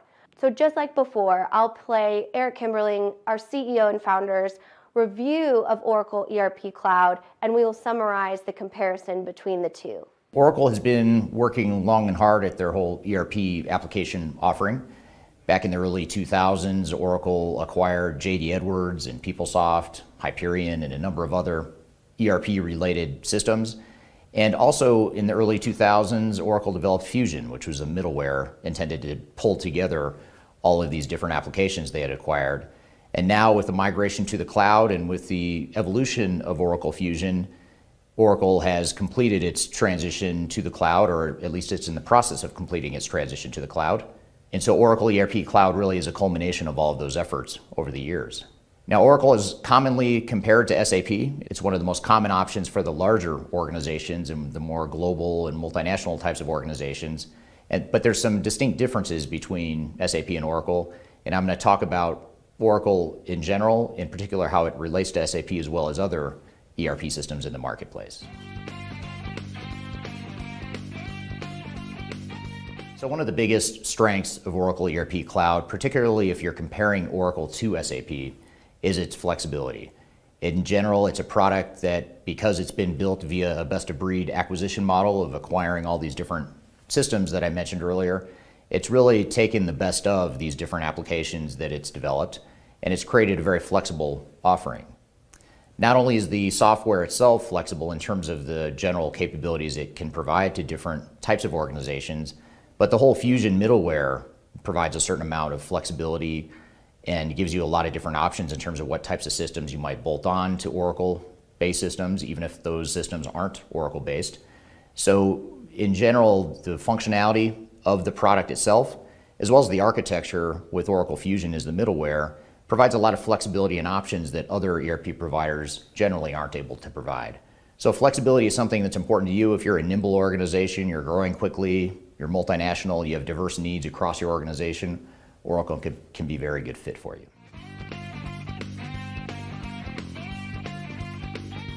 Another strength of Oracle ERP Cloud is its breadth of capabilities. There's certain capabilities that the product is very strong at. So in addition to providing general broad capabilities that span financials and supply chain, manufacturing, warehouse management, performance management, human capital management, CRM, all the stuff that you might expect from an ERP system, there's a few different areas where Oracle ERP tends to be stronger than some of its competitors. One example is a function called CPQ. That's an acronym for Configure Price Quote. So if you're an engineer-to-order type of manufacturing organization or a make-to-order manufacturing organization, or perhaps you're a construction organization where you rely on different estimates and bids in order to sell your product, the CPQ capability is something that's very strong with Oracle. And what that does is it allows your sales team to not only sell your product or service, but it allows you to configure and quote a customizable or tailored offering to your customers. So if you're the type of organization that has that type of product where you would benefit from that, the CPQ capability can be very strong. Now, another area that Oracle is very strong is in its human capital management and talent management. So if you're an organization that might be looking at Workday or SuccessFactors, but you're also looking at potential ERP solutions, Oracle can be a great fit and a great alternative to SuccessFactors or Workday, simply because the capability is very strong, but it also integrates very nicely with the core Oracle ERP functionality. And then a third area that Oracle is very strong in functionality-wise is its general performance management, business intelligence, and reporting types of capabilities. So Oracle several years ago bought Hyperion, which is sort of a best-in-class financial reporting and consolidation type of tool. That's one example of capabilities that Oracle has built into its offering. In addition to that, it tends to be very strong, not just in terms of financial reporting, but also just general dashboards and general business intelligence and enterprise performance management. So if getting real clear visibility into your organization, quantitative visibility is very important, that's another strength of Oracle as well. Okay, we're here doing a comparison of Oracle ERP Cloud and Microsoft D365. And just to note, Third Stage Consulting is not affiliated with either vendor or any vendor for that matter. So that's an important note as we continue through the conversation here. But we've got a lot more to cover. We're going to take a quick break. We'll be back with more of this comparison, and we'll be back with more Transformation Ground Control. Could you whisper in my ear the things you want to feel? I'll give you anything. Interested in working for a company that truly values your unique skills and experience? Here at Third Stage, we don't hire based on resumes alone. We look at the full candidate, experience, and willingness to provide excellent service for our clients. Within a technology, independent, and agnostic consulting firm, you have the opportunity to learn across industries with a diverse group of clients. Our consultants also have the opportunity to diversify their portfolio and learn across technology systems. If you're interested in joining a high-growth entrepreneurial organization, please reach out to us at work@thirdstage-consulting.com. Anything you ever dreamed to be complete. Yes, I am enough. That's all. Hello, welcome back to Transformation Ground Control, episode number 129. My name is Eric Kimberling here with Kyler Cheatham. You can find new episodes of the show every Wednesday on LinkedIn, YouTube, Facebook, and Twitter, as well as audio podcast platforms. And we are here playing you a video of a comparison between Oracle ERP Cloud and Microsoft D365. Let's jump back into the conversation. So while on one hand, Oracle ERP Cloud has some broad capabilities, there are some areas where Oracle ERP Cloud is not yet mature, or at least not yet mature compared to its legacy on-premise counterparts. So one example is manufacturing. That's an area that Oracle ERP Cloud is not quite as far along as, say, JD Edwards, the on-premise JD Edwards manufacturing solution that has been around for decades now and had the benefit of plenty of R&D dollars over the years. Oracle is taking the best of JD Edwards and other manufacturing capabilities and moving those capabilities to Oracle ERP Cloud, but that's still very much a work in progress. So if you're a complex manufacturer, that's an area that I'd highly recommend you really dive into and understand what the strengths and some of the limitations are of Oracle ERP Cloud in that regard. And then another example is more complex supply chains. Companies that have global supply chains, complex supply chains, that's an area where there's still some limitations of the new cloud solution. So if that's an area that's important to you, I'd highly recommend diving into that area as well. So in general, it's important to recognize that Oracle ERP Cloud, while it has a breadth of capabilities, is not quite as strong in several areas, including the two I've mentioned here, as it relates to some of its legacy products like JD Edwards and Siebel and PeopleSoft, for example.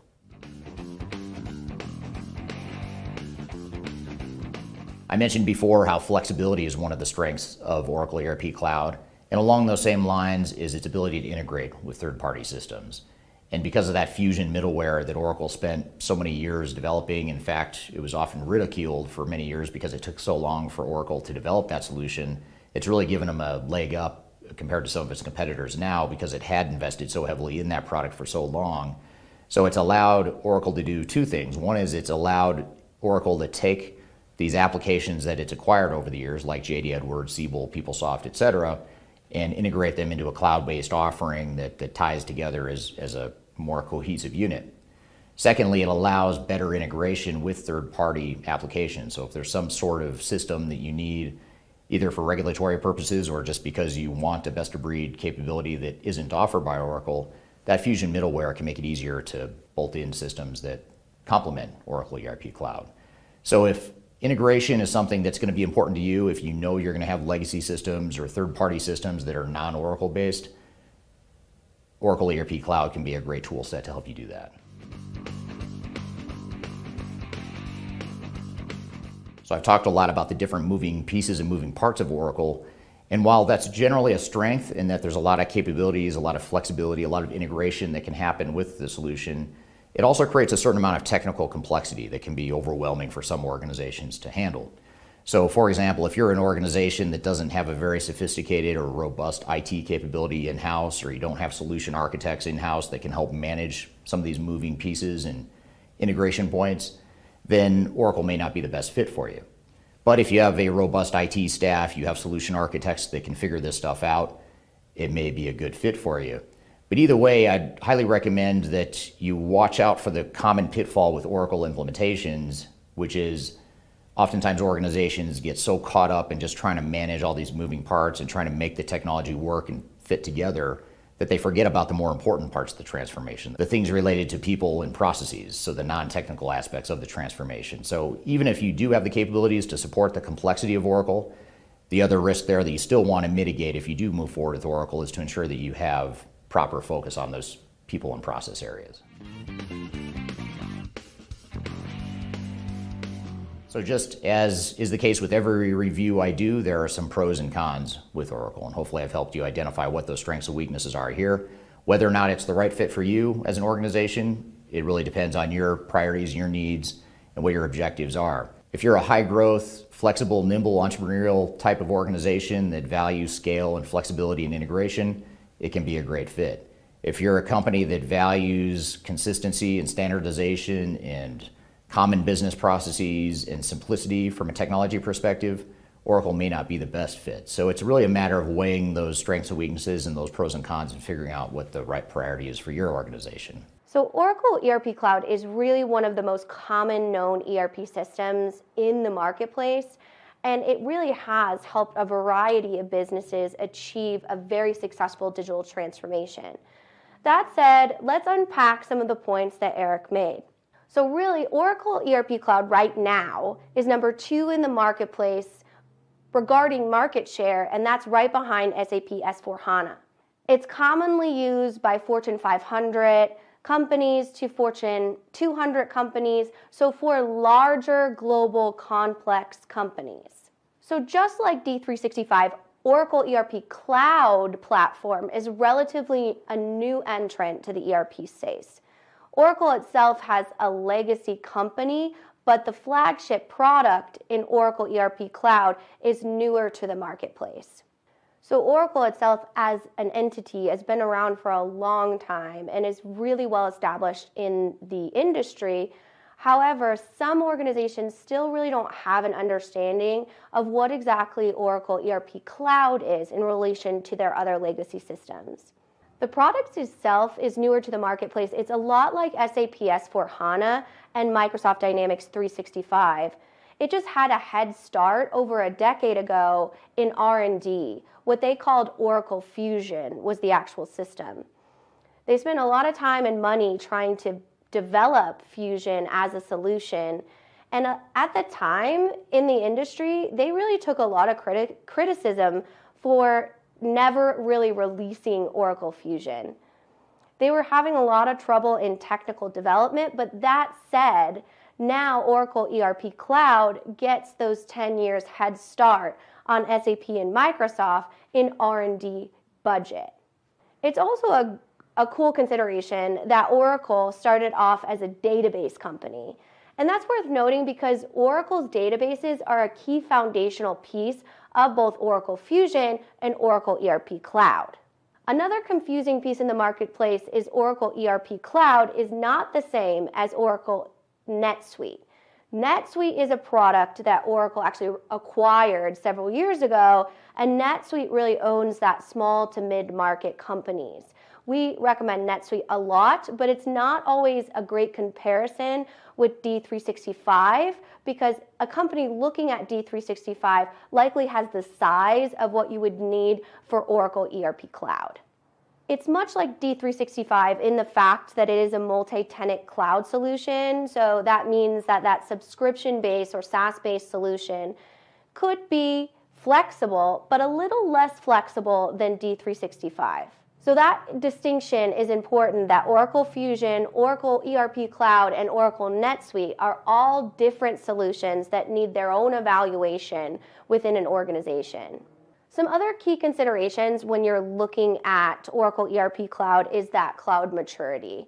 It really needs to be a key consideration when looking at enterprise technology, and really that just alludes to the fact that Oracle ERP Cloud has not been around that long as, say, eBusiness Suite or other Oracle's legacy products. Another example of this is something like JD Edwards that had an on-premise solution that's been in the marketplace for a long time, and now Oracle, like many other companies in the software marketplace, is undergoing a massive transition to the cloud, which again, we talked about, they have a little bit of a head start, a foot in the door with the whole cloud migration because of Oracle Fusion. Though it's still not a mature solution when compared to eBusiness Suite or JD Edwards or even NetSuite that has been in the cloud longer than Oracle ERP Cloud. The reason that this is so important when you're implementing Oracle ERP Cloud within your organization is that you recognize any of these weaknesses or lack of functionalities. We have a lot of clients, like Eric mentioned, that have very complex requirements, and we've ultimately found out through our extensive evaluation process that Oracle ERP Cloud Systems was too much of a stretch for the functionality that they needed.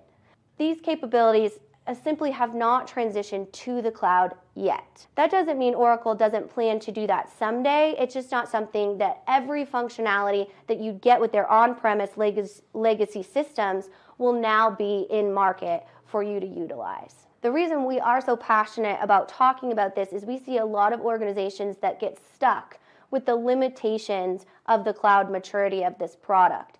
And the bummer part about that, maybe I shouldn't say that, and the negative in that is that many times software vendors, because it's their job to sell you software, won't be completely transparent about the lack of limitations, which is why we are often in the room when these negotiations or selections are happening, so we can ensure that our clients are achieving maximum business value with the requirements that they need from a software system.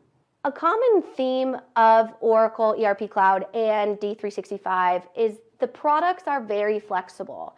They can create tools and have the ability to tailor or customize the software to best meet the needs and processes of your business. As we talked about earlier in this video, there is drawbacks to over flexibility. Just because you can change something doesn't necessarily mean you should.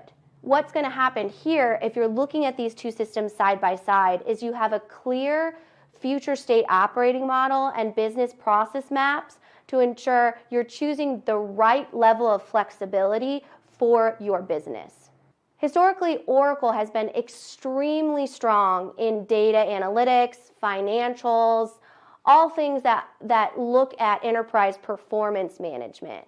And that stems from its history as a database company. If you are an organization that is very data heavy and likes to have extensive analytics within your core systems, Oracle ERP Cloud could be a very healthy solution for you. Another key consideration when you have such a strong database foundation is you have the ability to take those automations, AI, machine learning, more emerging technologies to the next level. It has the foundation to enable artificial intelligence and machine learning because of that data-oriented enterprise performance management background.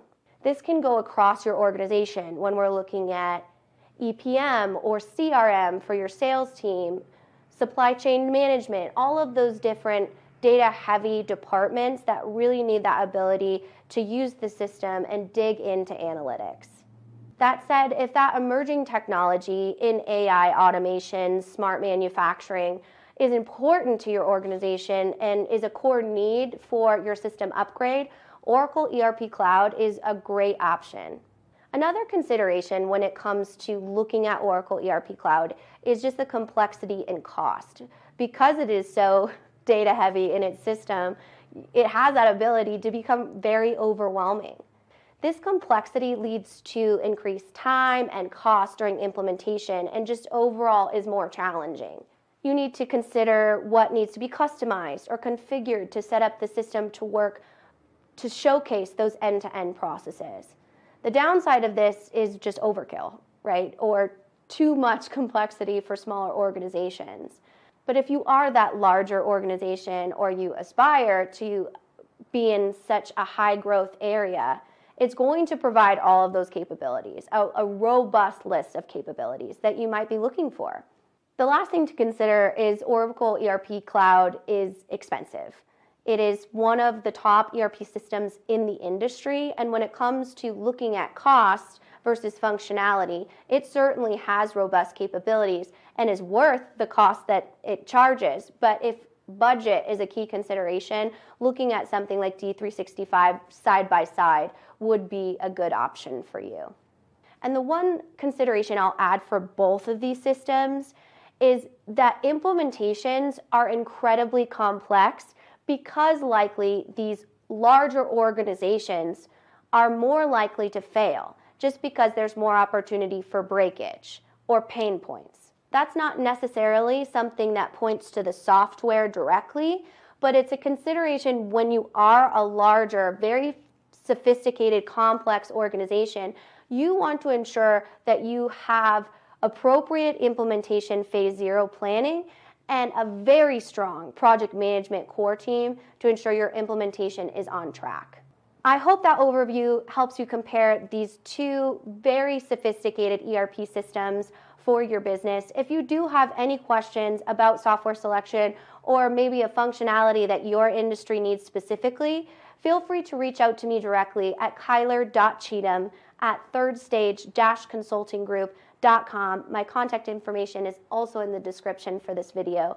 Thanks so much for joining us today, and I will see you next time. All right, good stuff. Hopefully that will help provide some good comparison points for any of you that might be considering those two technologies. And hopefully, if you're not considering either of those two technologies, it gives you some things to think about as you assess the strengths and weaknesses of potential technologies you might be deploying to your organizations. So I want to thank you, Kyler, for helping me through that discussion and that comparison video. I also want to thank the audience for the great questions here today, and appreciate you all being here. You can find new episodes of this show every Wednesday, so be sure to check out our next episode next week. But in the meantime, have a great week. Thank you for listening to Transformation Ground Control, and we'll see you next time. Take care. Someone was a major tom.